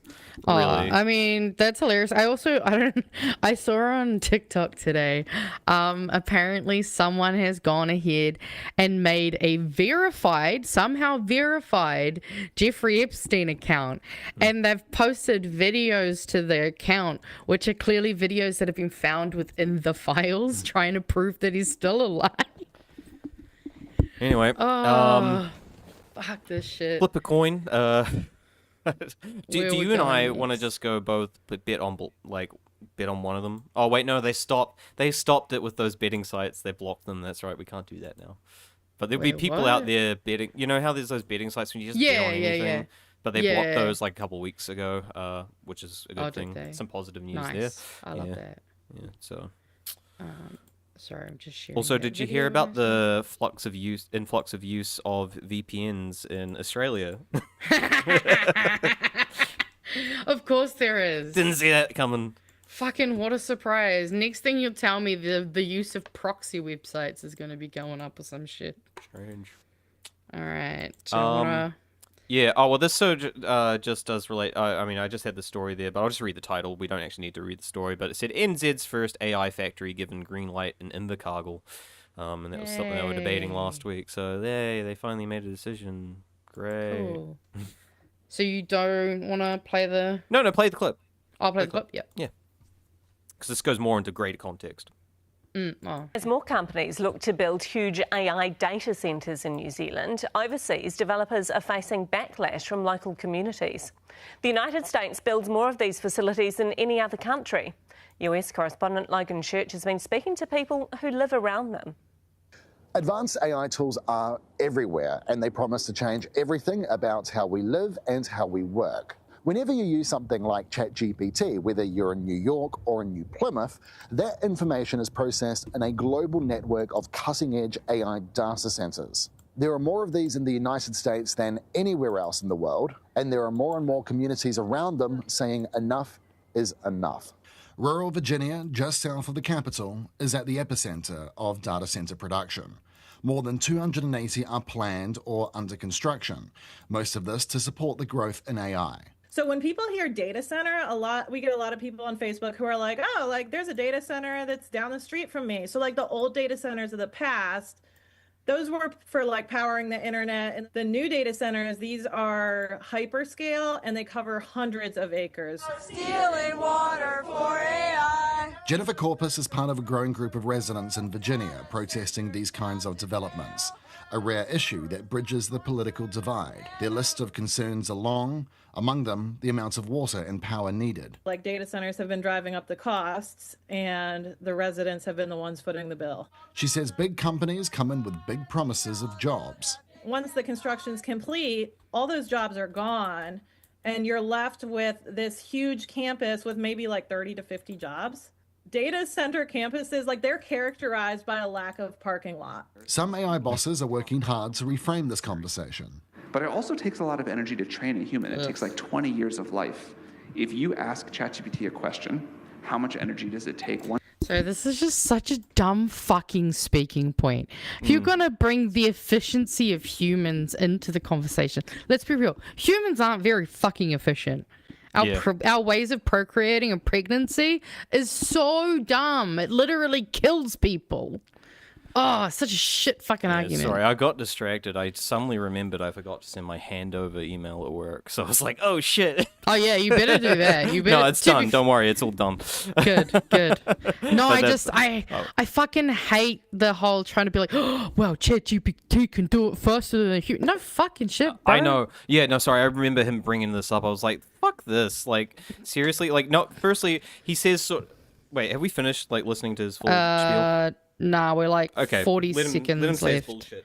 All right, let him speak, I guess. This model is trained to answer that question versus a human. And probably AI has already caught up on an energy efficiency basis measured that way. The Trump administration leaning heavily into the sector. Like, no citation, just, it's probably more efficient now, you know? It's like fucking proof. You show me the evidence of that. Show me the math. Yeah. Show me the math. And again, you're thinking about this in terms of longevity. ChatGPT hasn't been alive, 10 years? So we don't know how long this investment lasts. Like, at least with a human, it's like, okay, you're probably going to get maybe 50 to 80 years, something like that. Who the fuck knows how long ChatGPT is going to be a thing? Maybe in 10 years we'll realize, hey, this thing can't sustain itself. I mean, it can't sustain itself now, most likely, and it's all just gonna fall apart. And then it's like, oh well, suddenly all that energy we just wasted was for fucking nothing. So hold your tongue on that one, okay? Also, you know how you're like, oh, you know, ChatGPT's been around for like 10 years or something. Yeah. It's only been around since 2022, bro. It's only been 4 years. It's only been 4 years and the AI bubble is already fucking ready to burst. Like, you can't tell me that's efficient when humans can procreate and do all these other things that are technically better. Concerns. Under this new agreement, big tech companies are committing to fully cover the cost of increased electricity production required for AI data centers. Other nations are racing to invest too. A report released earlier this year There'll be a loophole into the sector represents a $70 billion opportunity for New Zealand. I'd say try and invest somewhere else. As the AI boom continues. Logan Church, One News, New York. I agree with her. Let's listen to her. I also agree with the other Magenta. AI data centers before legalized weed. Fucking hell. As an investor, a wise investor might say, diversify. And as a famous idiom goes, don't put all your fucking eggs in one basket. Okay. Also, yes, we are making Skynet, and no, we haven't listened to any of the fucking warnings. It's not like conspiracy theorists have been yelling and screaming about this shit for years. Oy vey. Yeah. Yeah, let's keep moving from this depressing shit. We'll go over to Northland. Yeah. Let's go to Northland. Yeah, this one's a short little one. This is just a bit of a, Oh, yes, I saw this one, actually. That's right. Mute. Yep. No, you're right. Hundreds gathered in protest at Northland's Bream Bay today, rallying against a fast-track proposal to mine more than 8 million cubic metres of sand from the area. From mana whenua to political leaders, Northland is making it clear how important the bay is to the community. Behind the proposal, Auckland-based McCallum Bros, currently being investigated for alleged Wildlife Act breaches, dredging offshore at nearby Pakiri. The proposal is nearing its final stage with an expert panel set to... That sign said Auckland has plenty of sand. I'm like, whoa, trying to send them off to be Auckland's problem. Out of all of them, I like the rest of them. That one I'm like... To be most of our beaches are full of fucking crap anyway, so... Yeah, or why dudes joking it. If you're going to do it anywhere, yeah. I mean, but yeah. But, I mean, it's good to see, I've seen a few protests out of Bream Bay, so... Yeah, and look, this happened with the mining stuff like a few months back, so we could do it there, we can do it here. Push back, guys. Mm-hmm. Stand up, fight back. That's what they say, isn't it? Exactly. Do we want to just quickly touch on the drama? You can mention it. We can mention it. Why not? Everybody's talking about it. So, as some of you may or may not have heard if you've been on social media today, that Labour MP's ex-wife has posted some allegations on Facebook, which I'll be honest, I've read them. Very interesting if true. Mm-hmm. That's all I'm going to say. But obviously this is all alleged, which is actually why you won't see the post referenced here in the article. Well, for the same reason I won't show it. Just say I might have had a similar thought as someone else. Just, timing and those kinds of things. Yes. No. We'll get into that. I also heard, this is what I heard. Okay. Apparently, his ex-wife has been working for ACT. Okay, well, because the first thing I did when I heard this, I went and searched her name in the business registry just to check. I didn't find anything, but I was like, maybe she might own a business, and yeah, and that's the thing is, it's like, is this some Atlas money coming around? Who knows? We don't know. I mean, they divorced for a reason. Well, and that's the other thing too, is that again, if true, spurned lovers, fucking horrendous, and if true, could probably really fuck Labour this year, if true, obviously. If true.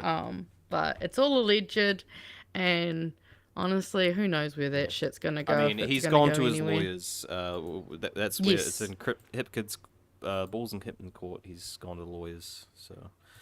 I mean, that's the only thing. Look, you really I hope if it's it's fake, I hope he comes with a defamation, and I hope he wins. Absolutely, yeah. I mean, and I hope it's nice and swift, and he's vindicated before the election. But with the fucking justice system, probably not. Yeah, I mean, no, that's fine. It gave me time to share the video. We're on to the good stuff now. Yeah, we're getting into the good stuff now. Yay! We're out of the woods. We're out of the woods. Mm-hmm. And obviously, I'm sure most people would have heard that we got our library back. Yay. Finally, it's been so long. And as you all probably saw, Wellington are a bunch of fucking nerds. In Wellington. Because we're a bunch of fucking nerds. celebrate the capital's Central Library reopening after 7 years. It closed in 2019 after an engineering report deemed it was a risk in an earthquake. Kushla Norman was there. Tear it down. The Mayor having a bit of a Buckingham Palace moment as the book lovers queued for the reopening of their revamped crown jewel. I think it's fantastic, amazing, awesome. The whole thing was... It's absolutely amazing. I used to come here like many times as a child, and it just brings back so many old memories. What do you mean? You're still a child. It's great. Is it better than you remember? Way better. Like, especially all the design. As well as being earthquake strengthened, it's pretty darn strong. The library has been redesigned to be light, modern and... I don't know. It's pretty damn strong. It's I mean, fucking it's strong. been closed for 7 years. I fucking hope so. Yep. Like, this building took a long time. Accessible. Now that light is Pretty open, strong. and of course our shelves aren't as tall as in the old days. You used to have those towering shelves, you know, when you're at varsity or in the libraries here, and now they're lower shelves so that it's easy and accessible for all They our had populations. probably some ladders and stuff, but at the end of the day, not everyone can use a ladder. No, we didn't have ladders. They were just tall. Yeah, okay. You'd have to just get the step stools out. Maybe get one of those There's a little maker's- claw arms. The grabber arms. little grabbies. Yeah. Space with 3D printers. This is what I'm fucking excited about. I'm so excited. A recording studio full of instruments and extra community spaces.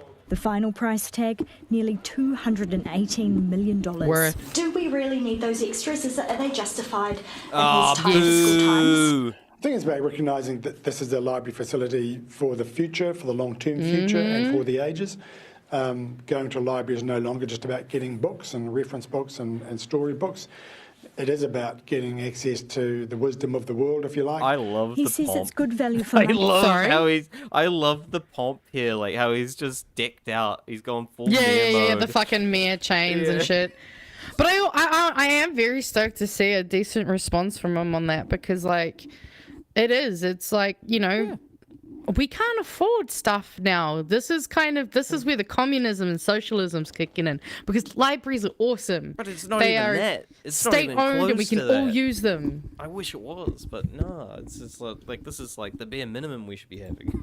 Oh, absolutely. Like, I mean, I thought it was cool enough that you could get like DVDs and board games from the library. But now that we can potentially do that, I'm like, man, I'm going to go into this. I haven't been in there this weekend because I knew it would be fucking busy. Oh, it's gonna be popping off in fucking Wellington even more than it used to be. And the good thing about these things, you can do everything at home in a 3D modeling. Yeah. And then just basically take it with you and Come just down print and, it. yeah. Exactly. Exactly. And I mean, it definitely has. Like, I saw so many people out and about and actually even just in there. And, like, that's what we need because the city needs more life, more reasons for people to come in, and also more third spaces, which I'm so stoked that this is going to be a really, really good third space for a lot of people. But the mayor wasn't so convinced of the budget previously set aside for today's celebration. He slashed it from $405,000 to $178,000. But the party's still impressed, especially the 300-member mass choir. The music was amazing. I mean, the choirs, they were just fabulous. Yeah. I'm loving the sound with the massed choirs from Andy all Dick. over the building. It's just really great. The library, a key part of Civic Square, now starting to come back to life. The City Gallery still to open in September, followed by the Town Hall in February. Look Kushla forward to Norman, it. One News. And they've still got that lovely bridge that they can cross over Yes, to the library city to for. see Brett. I was so stoked because obviously they had out in the city, and so it was easy to get to out in the city by going over that bridge. I also thought we'll quickly actually watch the. I mean, I'm jealous. I'm a big library guy. Like, I love going to libraries, seeing. Well, that's why I thought we'll actually watch this one. It's only like a minute long, but it's a bit more of an actual, just in-depth look at all the spaces that they've got. Cool. Wellington City Library. Come join me on a quick tour. So love the chill vibes. I love this. Here we've got Their art is just so stunning. Like, I cannot wait to just get a book and read in there. Like, oh, it's gonna go so hard. Or take a tab. You know what? Actually, I think I might have to go to the library for my next trip. You're actually not wrong, though. Like, that's the next place I'm going when I do acid. Cool. Cheers for the idea. Here we've got the City Archive, now super accessible to the public here in the Wellington City Library. Archives.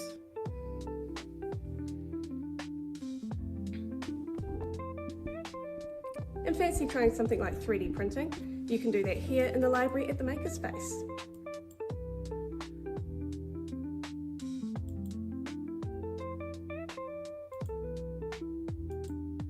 And for the kids, Nuka Te Ao Capital E is also now here in the library. There's plenty of good books and places to read, like here in the children's section.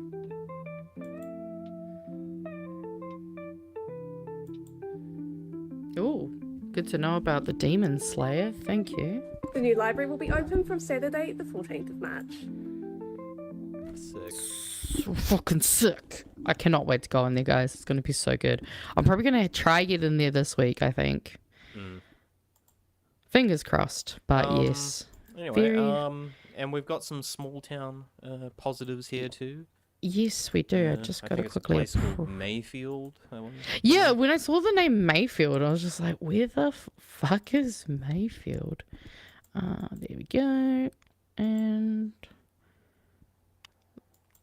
Bicycle Day is April 19th, apparently. Oh man, I wish I had a bicycle. I miss having a bike. Yeah, mine got stolen. A small Thanks, town National. has marked a big milestone this weekend, celebrating its 100th AMP show with more people through the front gate than actually live in the town. The Mayfield show is one of almost 90 nationwide each year, and locals say it's a vital part of keeping the rural community connected. Donna Marie Lever went along. The country culture was in full swing as crowds crammed into Mayfield for 100 years of farming glory. Again, look at the fuel. That one was at least steam. Yeah, that's true. That's true. And crap and all the other stuff. Yeah. But they do it a bit differently here. Hell yeah. Let's go.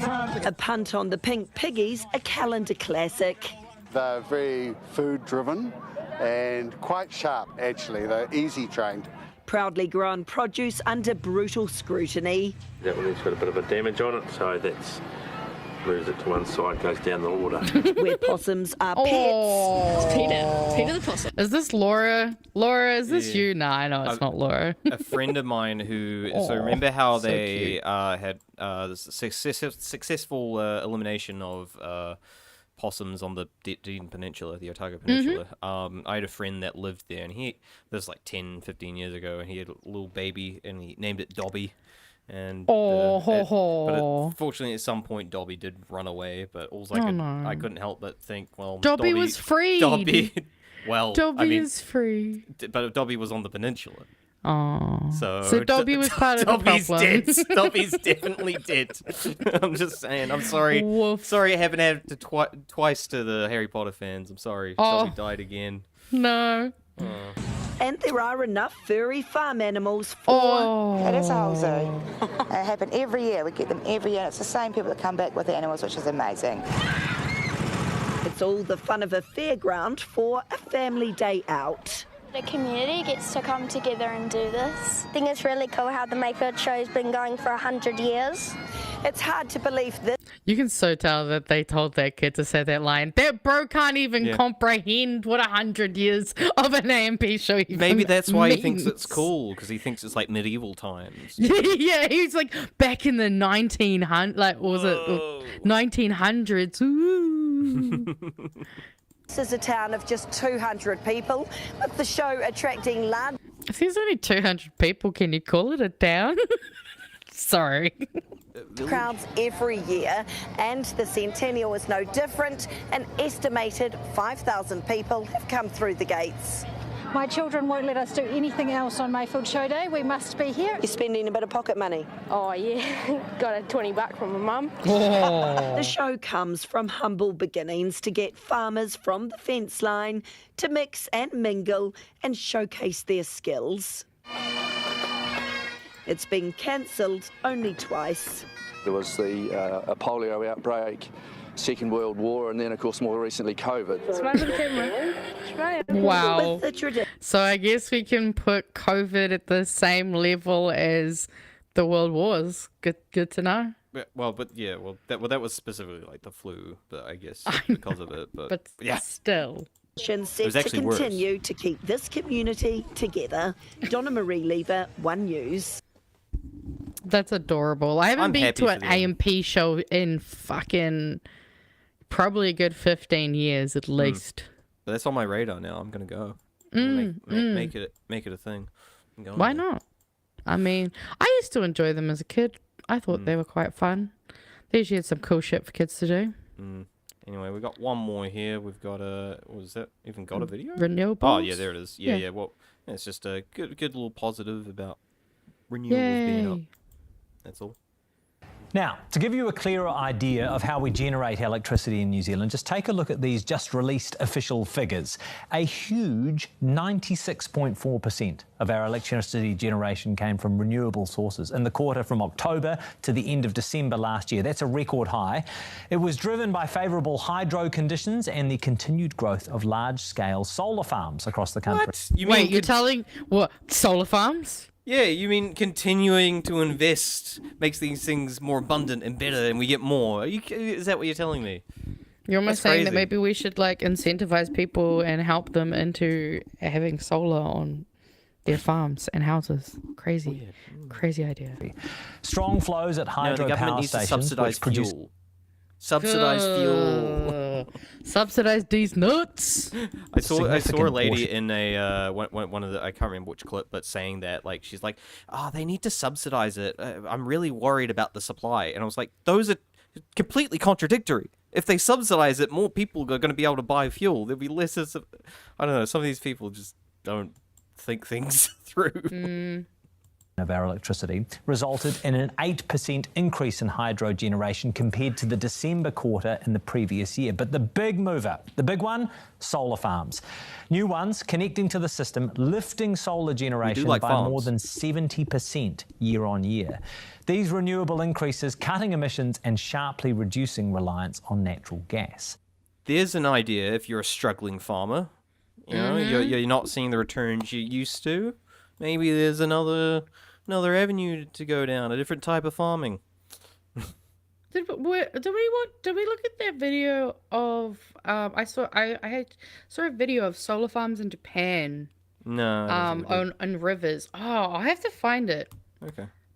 Yes, I know where I've got it. And at the end of the day, we've done all of this without even really focusing on investing in these things. So imagine if we had really put the effort in. Right? Like where would we be now? Exactly. Like, if anything, these are just cool. Thanks for giving us more examples of why we should invest in solar and renewable energy. Well, that's all a waste of time and it doesn't work. You know? Fuel's the way to go, as we can see by everything going on right now. Fuel's great. Yeah. Solar, wind, water power, woke. That is literally how they treat it. Apparently Chicha is building a solar farm at the airport, though. Okay. That's interesting. I did not know that. And yeah, building a wind turbine would be pretty sick, not gonna lie. But yeah, what a surprise. It's good to see, though. It's good to see. If only we could put more resources into it. I actually just found this one kind of near the end of my look and abouts today. And obviously for me, I recognize this face straight away because, like, I used to go to the Rotorua Museum. Oh, yeah. So much as a kid. Like, I spent, because it was free. It was, like, one of the, like, places you could go and have fun. The specific image that comes to mind when I see his face is the one of him doing the haka. Yeah, in the sand. Yeah. But yeah, so, the whānau... Egypt, I think. Yes. Yeah, because it turns out my great koro was he fought in Egypt in the war because as a kid, I could never understand why my Maori grandma's name was Cairo. I was like, that's such a weird name. Why would they pick that? And then I learnt the Egypt thing, and I was like, oh, okay, there we go.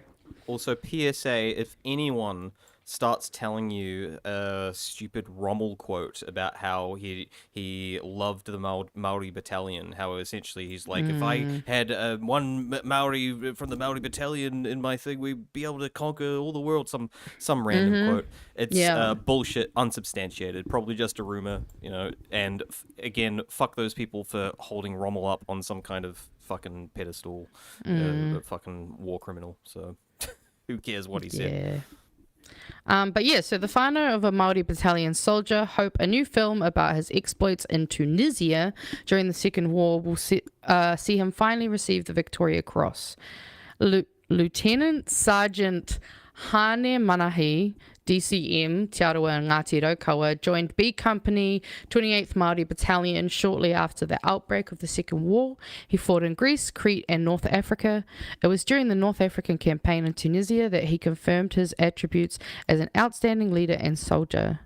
According to his biography, he was in a platoon from the Māori Battalion that was ordered in April 1943 to capture and secure the Takrauna feature, a steep rocky outcrop rising almost 1,000 feet above a group of olive groves.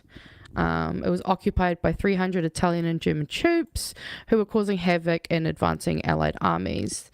The assignment was extremely dangerous and difficult due to heavy mortar and small arms fire, and by the morning after the initial attack, Manahi's platoon of around 30 men was reduced to a single in strength to 10.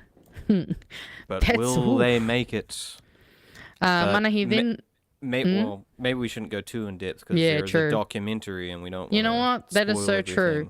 Go watch the film Sergeant Hane. It releases in theaters on April 23rd. Sick. And if you haven't been to the Rotorua Museum and you get a chance to, highly recommend it because there's an awesome section dedicated to the 28th Battalion, who were obviously a huge help in the war, who were never really given any form of support or anything when they came home. So I definitely think if you haven't heard about them, go Google them, just learn a bit about them because they're an awesome crew of Māori. By the way, let's skip this shit because we're on. And Which it's not one too, are we skipping? Too relevant. Just the Mimi thing under Mimi. Just skip over that. We'll go. Oh, cool. Yeah. Well, in fact, that brings us to hot takes, which is my next Ooh, thing. We got another. Hold on, let me bumper line it up so that I can watch the bumper. Okay. You ready? Oh. No? Yep, I just realized my hot take was first. I'll do your hot take first because it feels I like don't... it makes sense for yours to be first. Okay, fair enough. All right. Because you made the ready? bumper and everything. Yeah, I'm ready. That's the hottest sauce out there.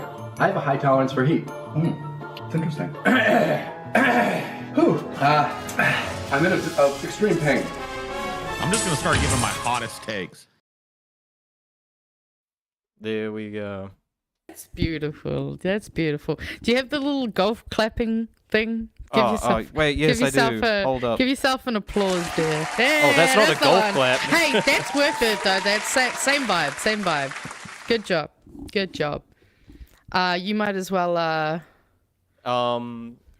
Okay. Oh, yeah. This was reposted by Mount Tui. Why is a staffer from Casey Costello's MP's office, who was once married to Chris Hipkins, doing a hit job on him at the same time as NZ First, Winston Peters, and whoever this random person is, are doing the exact same thing? Is it just bad timing? I mean, well, from what I've heard too, yeah. Let's just say it definitely seems sus, and I hate that what some of the stuff is obviously around. I'm like, I really don't want it to be that, but it feels like it's kind of more likely to be that. It's just shitty that the topics and the themes they've chose to use against him, that I'm like, if this is false, you are evil and bad and you deserve bad things. Because, yeah. Whew. Man, that was a spicy take. All right, we'll go. Let's go to my one now. I guess we'll go to my one next because this is less my take and more a spicy take I found that I thought was really interesting. It's also informative, I think.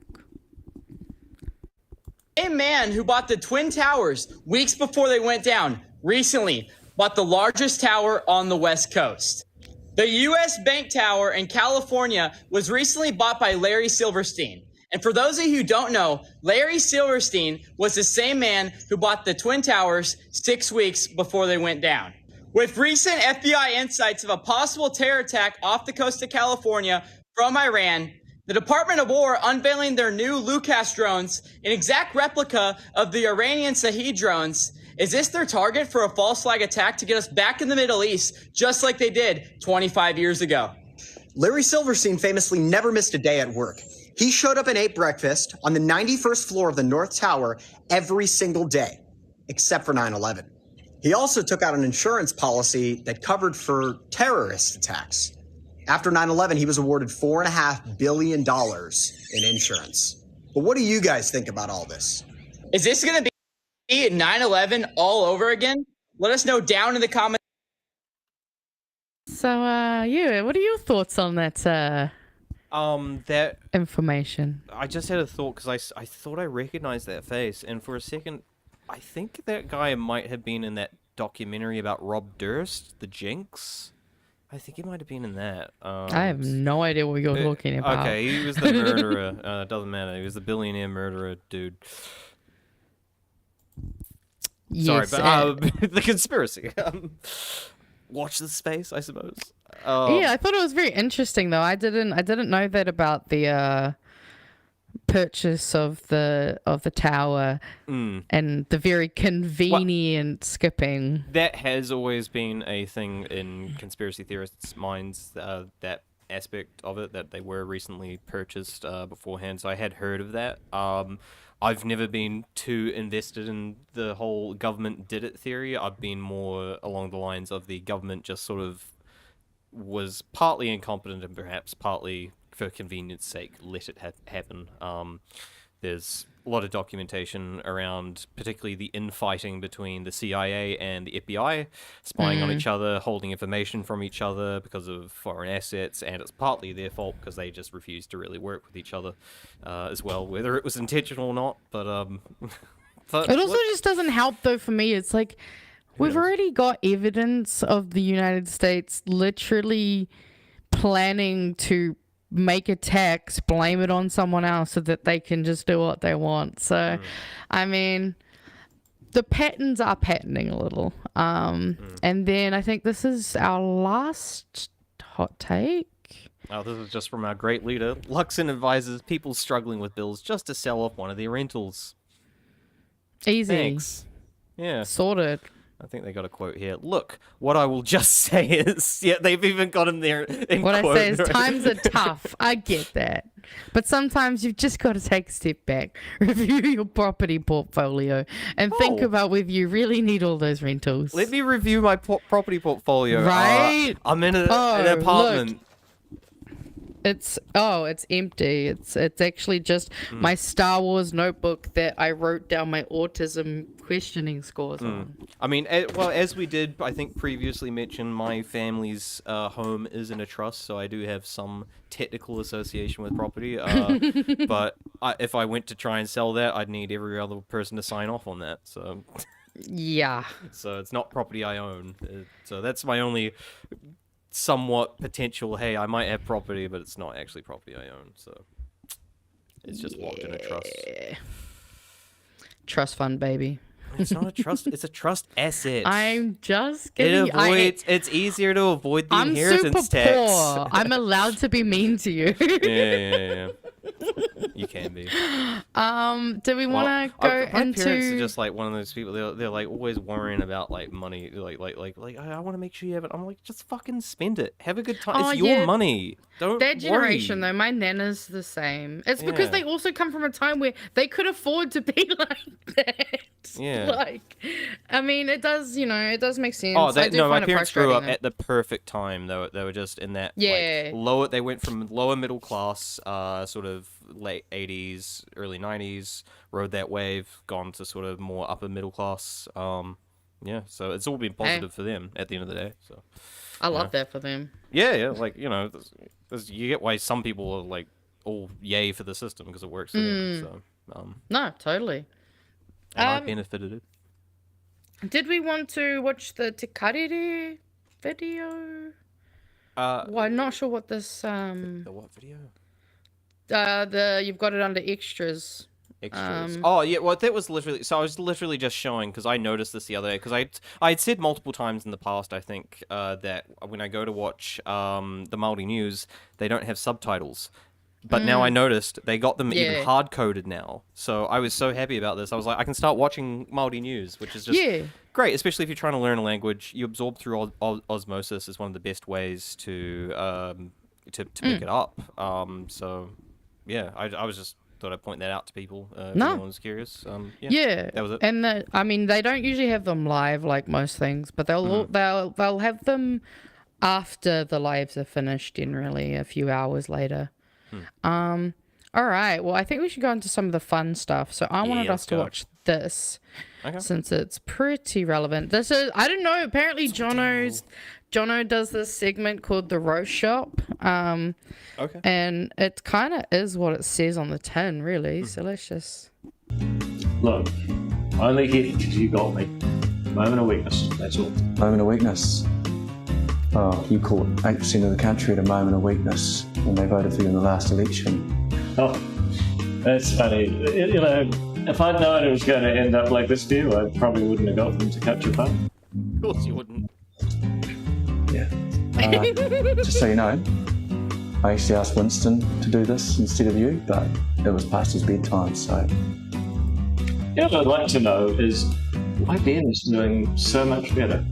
That stuff that he does with his daughters, that's priceless. That's real viral comedy. Tell me, how did you and Winston decide who was going to be Deputy Prime Minister first? Was it a game of scissors, paper, who can piss off Māori more?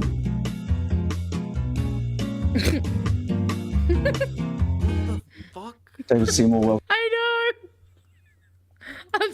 I was so confused when I saw this come up on my fucking Instagram reels. It's just... I can't believe he brought up Ben. I know. I'll be honest. That's kind of gross. I hate that David was kind of funny. Yeah, but it was also like we have to be honest. He did kind of get Jono with the Ben line because Ben and his daughter have been making some crazy good content. Yeah. So, but ew. Also, this is the kind of thing that David will talk to, but he is too much of a pussy to go and talk to Pat and Chewie. So true. Good to see the level they like to keep these things at. Nice Is there to see anything... Jono as well. I don't watch him much these days. I haven't watched Jono and Ben since Jono and Ben days, honestly. It's, not been on my radar. Except for every now and then him and Ben and his daughter do come up on my thing feed. Also, this was just a hilarious post that BB No Money posted. It's called A Short Story. Yeah. Oh wait, hold on, it wasn't at the beginning. Lol. So I was just reading,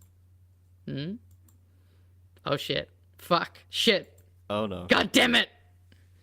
BB No was one of us. I mean, it was obvious. I feel like everyone who makes meme rap is kind of automatically in the club, but that's just me. And I actually really wanted to show you this because this is, I don't know if you've heard of Jacob Witzling. He is a content creator, but he makes awesome, he's making an awesome home and some awesome things in it. And this is like my dream life. I can't remember if there's music on it. Smoking cannabis or you'll become one of those people, like me. You'll become a fiend, forever chasing the next high, turning everything into an apparatus to consume the devil's lettuce. Every tool in your belt becoming a utensil of your own destruction. Your friends will stop asking, how are you? And start asking, what is that? as you proudly unveil your latest portable solution made from a hammer or a loofah, and always pure self-delusion. It's a gateway into the nether regions of your soul. No matter how much you use, it's never enough. Like a dog chases its tail, except the tail is made of smoke and keeps vanishing into your lungs. One hit? No. You'll need 2 and 3 to unlock the flavor notes. Then before you know it, you're puffing out of an apple like you're back in the 6th grade because you just can't stop. Your lighter will live in your hand like a 6th finger. A coffee mug? That's a pipe. Cutting board? Luxury rig. You'll look at a traffic cone and think, with a little duct tape, maybe. You'll swear you're just chilling, but you're actually an addict in tie-dye hunting the next cloud like it's the meeting of life. One day you'll blink and realize your chill has a schedule, a budget, and a secret stash hidden in a hollowed-out copy of Lord of the Rings. So yeah, don't start. Unless, of course, you're... a sophisticated Unibomber or something. Sorry? He's like a sophisticated Unibomber. Except it's more like Unibonger. Hey. There you go. That's a good one. He's the Unibonger. ...committed, slightly unhinged lifestyle, then by all means, pass the paintbrush. Don't start smoking. But yeah, he's one of my absolute favorite content creators. He makes anything into a smokable object, and I am here for it. And also, his house is so whimsical.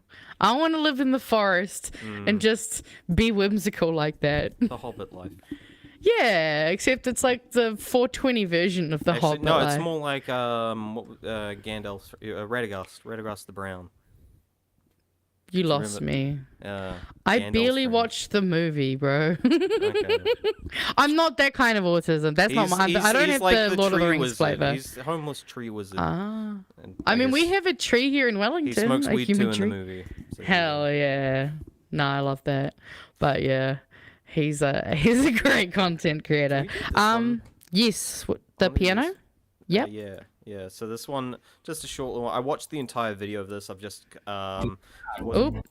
Sorry. I time coded it, but this is a guy who taught at least attempted, I won't reveal if he succeeded or not, a octopus, he tried to teach an octopus piano, and I just thought it was lovely. Fooled by my design. I think what he really wanted was the movement. So if I make the lever move instead, maybe we'll grab that and play a note. Okay, come on, Taco. Let's do this.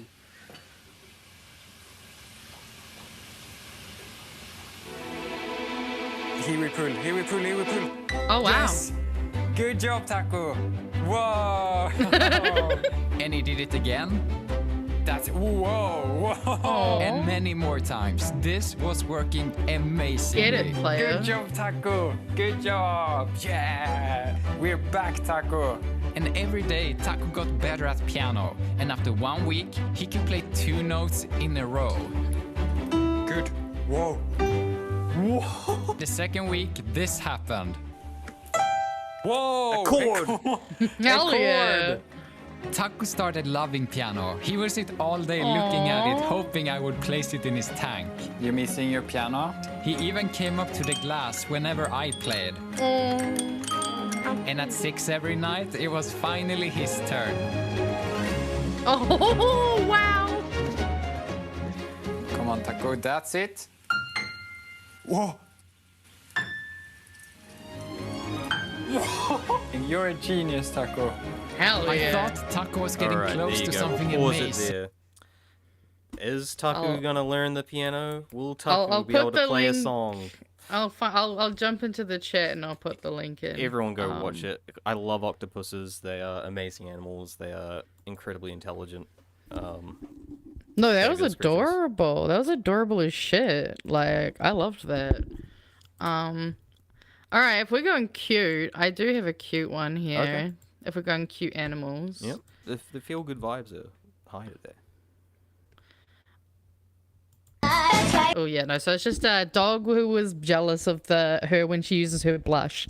So she made the dog some blush, and it actually loves it, and it ends up looking so cute. He's like, give. Yes. Just, he's so stoked, and so beautiful, very kawaii Disney. Oh, I know, right? Just the cutest little dog with blush. And all the comments are really fucking hilarious too. This is really dangerous because he will be too beautiful and would develop a superiority complex. And yeah, that's what I mean. Is this hilarious? I was gonna go Karen for a second. Someone's like, "You are testing on animals." Like, no, you shouldn't do this because one day she'll wake up and become a pretty princess. This is animal abuse. Right? Also, just so smart thinking to use Nesquik. Okay. What about this one too? This one's also This great. one? Yeah. More animals. I'm down. Yeah, this is about a baby hippo being raised with a rhino. Charlie didn't actually like water and he wouldn't go into deep water. Poor Charlie. And then getting sunburned because he's supposed to be in the water where he's protected from the sun. Charlie was abandoned when he was just a couple days old. There was also a rhino that was rescued when she was just a couple days old. Rhinos and hippos are social animals, so it seemed like the perfect combination to put the two together.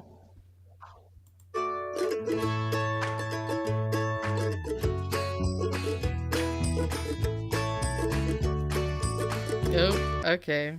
I don't know why we just skip over the soup. It's embedded that soup head. That's crazy. Bonded really quickly. They were both super playful. Cuddling together, sleeping together, and just grew stronger from there. Through a rhino orphanage, Charlie was friends with the other rhinos, which I guess made him think that he was a rhino. Rhinos are active during the daytime, so Charlie would be active during the daytime with his rhino friends, and then getting sunburned, he would just stay with his rhino friends. Rhinos don't really get into deep water or swim, so we used to spray him down just to cool him from the sun. And then coming into the enclosure at night, cuddled up with them at night. It was a concern because we didn't think that we would be able to release him if he thought he was a rhino. Moomin comes from a private reserve. She was rescued, but they also thought that it would be better. That's put that one in the adorable. link too. It's that link in the chat too. People Okay, can watch yeah, that okay. if they want. But, yeah, I can do that. It's in a happy ending. Yeah. This isn't quite as adorable, but I just think it's funny, and I think this is Fran, obviously Francisco Hernandez, so it's what's in a name? Spare a thought for Green MP Francisco Hernandez, who is often mistakenly called Fernando in Parliament. It happened again this week when Greg O'Connor was in the chair. O'Connor has done it at least 3 times. Maureen Pugh has done it at least twice from the chair, although she has offered the best apology. I must apologise to the member. It's a flashback to my ABBA days, she said in December last year. And it happened so often during debate on the Regulatory Standards Bill that Hernandez suggested that he should set up a tip jug for offenders to pay into. At one point, David Seymour was doing it so often that Hernandez emitted a yay when he got his name right.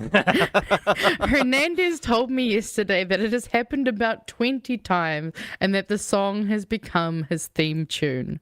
And so the actual post, he just posted it to Instagram with the caption that's just the entire lyrics to Fernando, which I'm like, peak. And then just a screenshot here of the name Fernando listed 29 times. I see someone's using Signal. Oh yeah, they're all on Signal. Yeah, no, good on. It's a good play. Yeah, well, I mean, yeah, it kind of makes sense why we use that one. Yeah, it's just, it's not appropriate for government secrets, so... Oh, no. I mean, as long as you don't let your bloody, your text Invited get out, you'll be fine. journalist Right? Yeah, at least when the Green Party invited me into the chat, they knew who I was. And actually, I wanted to show you this because I am obsessed with Pearl Mania at the moment. Alex Perlman, I'm not going to get it wrong again. But this was just a funny, they're talking about America and stuff. Okay. But this quote that they're about to show from The Simpsons is just too perfect. To the cabinetry, she says, and I quote, "As you know, we've inherited quite a budget crunch from President Trump." Yeah, I mean, we've inherited quite Just the inherited. I thought, fuck, got me. Yep. Is there any of these? I don't know what these Reddit ones are. That you want me. How about this bottom one? Bottom? Yeah, you this would is like say that. This is the Ubermensch. This is the, I think, Nick Fuentes crowd. I just wanted to take a look at the yes, right. supreme beings that show up to such a rally. God, I can smell this photo. Me too. It's sour. Yeah, look what the guy. Like, I'm pretty sure he's sweating. Like, he looks sweaty. No, they do. They look very keep going. sweaty. There's more. Who cares about comments? Oh, do we throw sideways? Yeah, Yeah, there's okay. more photos. Look at these buff macho men. Oh, I can already tell they don't know how to make women come. I mean, Okay. are you telling me any of those dudes can make a woman come? That guy Maybe by accident. With the guy with the hat looks kind of confident. Nah, he looks like a douchebag. No, because that guy's like ashamed. I don't know. But can we get a copy link or open? Is there a Open bigger version of this? Nah. I want to. Oh, there we go. in. Yep. Yeah, Does that work? I just want to see the kind of people like, because these are supposedly the people who are gonna take up arms and conquer the. You know, when shit hits the fan, these are guys that are gonna be out in brigades. You know, with guns and fighting the war. They don't really look the part to me. Oh well, who gives a shit? Weird. It won't let me open the image and tab properly. That is so strange. I think I'm seeing like one guy back there who's like, you can see him in the background. He's tall. He's giant. Like his head's above everyone else's. Maybe him. But it's about it. Everyone else looks puny and small. Yeah. I Anyway. mean, they just look like a bunch of judgmental white people to me. and looking at all like I got a book here actually maybe book here World War II photographs. Let's see if we can find the Nazis. I guarantee I'll open it up and it'll just be a bunch of baddies. Yeah, that's good because I just realized I need to do a quick poll in the chat. I forgot I had something organized for that. Yeah, these are all old fucking like white guys. I mean, of course they are. Yeah. Oh, wrong account. Dude, I'm so not used to using my own account for shit. This is ridiculous. Oh my god, yes! Look, that guy's pudgy. I'm gonna make me full screen. This guy's pudgy as shit. Where am I? Sweaty boy. Look at these fat boys. Look at that guy's massive. Look at him. His fucking guts are spilling out. Yeah, but these guys are meant to be like the prime, like that's what they're selling themselves as. We're fucking prime rib, you know? I'm not saying there's anything wrong with being fat.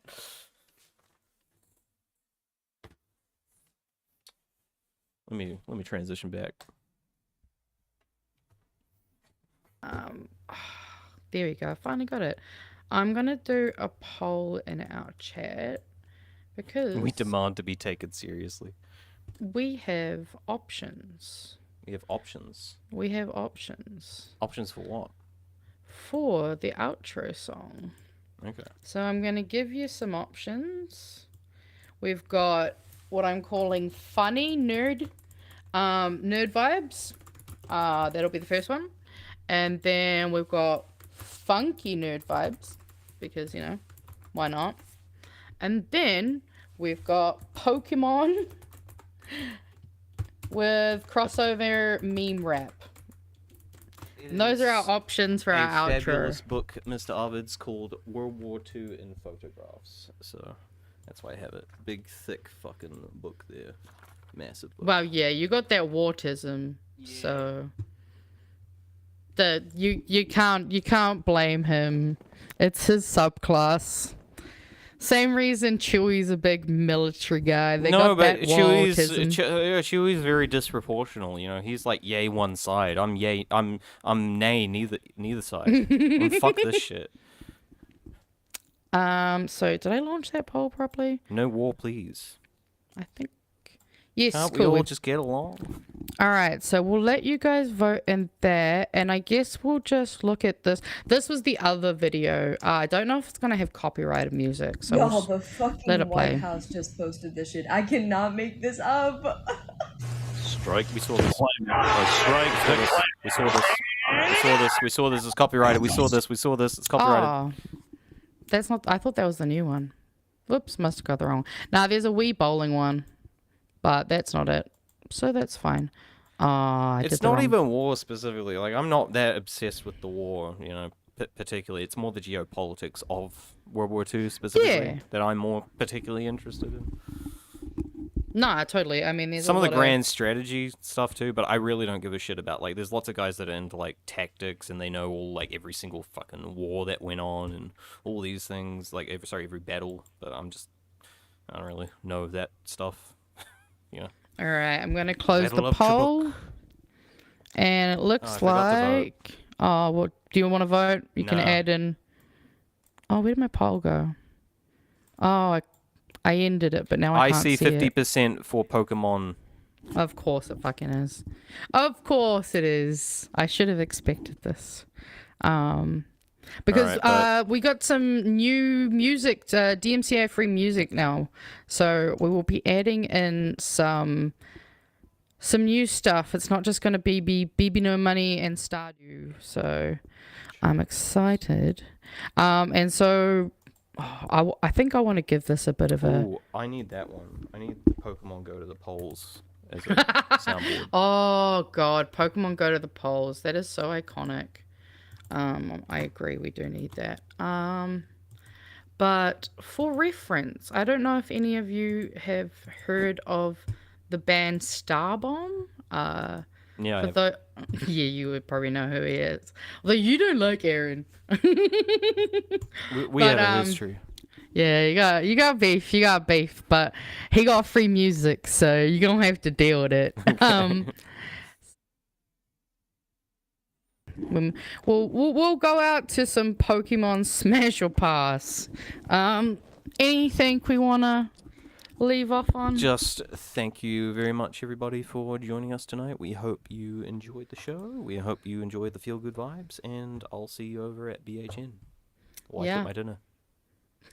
Right. Same for me. I will obviously see you guys over at BHN. Also see you on Friday. Remember to let us know what you like, what you didn't like. Do you hate me? Do you hate Magenta? Do you still hate me more even though you hate Magenta? I want percentages, people. am I a betrayer of my my communist brethren from the way I was born? Am I part of the proletariat or am I part of the bourgeoisie? Let me know in the comments. You decide.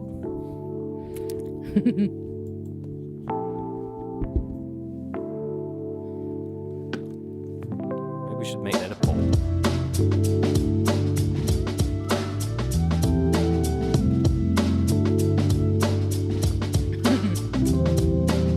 Hey there, Aaron. How you doing? There's a hot new thing that's brewing. All the people want to know how far would you go with the Pokemon Smash or Pass, my bro. There's over 1,000 for you to choose from. I'm sure if you tried, you could maybe find one that would catch your eye. If the vibe was right, keep an open mind. Let's give it a try. Pikachu, Smash! Charizard, Smash! Squirtle, Smash! Spoink. Oh my God, Smash! Okay, hold up. Do you know what Smash means? It means you want a cream all in that Pokemon's genes. So mix in a pass and then you won't seem so desperate to sleep with anything that breathes. Oh, okay, I get it. My man. Here we go. Tyranitar. Smash. Blastoise. Smash. Politoed. Smash. Cradily. Smash. Okay, it really wasn't your level of excitement that was the problem, Aaron. It's that you were saying smash to everything. Oh, okay. Sorry. I'll think harder about it next time. No problem. Here we go. Diglett. Smash. Aaron, you know what? That's all right. I don't want to come off like I'm being uptight. I was just unaware of your ravenous appetite to have sex with little creatures with names like Magnemite. Smash. Okay, let's approach this again. Just pass and everything that's not an absolute 10. Can you do that for me? Like if I said clef key? Smash. Really, the fucking keys? Yeah. They're just a bunch of keys. Smash. Gloom. Smash. Seal. Smash. Muck. Smash. Spiel. Smash. Aaron, what's the deal? Smash. You can't smash deals. Smash. Come on, Dan, who doesn't like deals? As far as I'm concerned, I'm just keeping it real.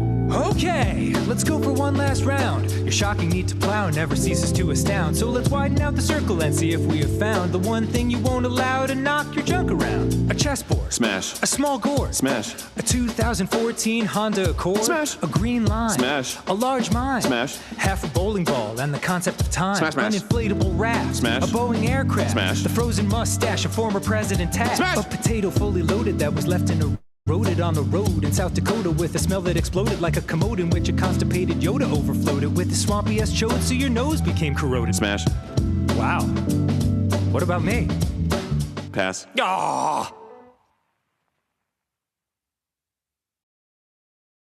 Hey.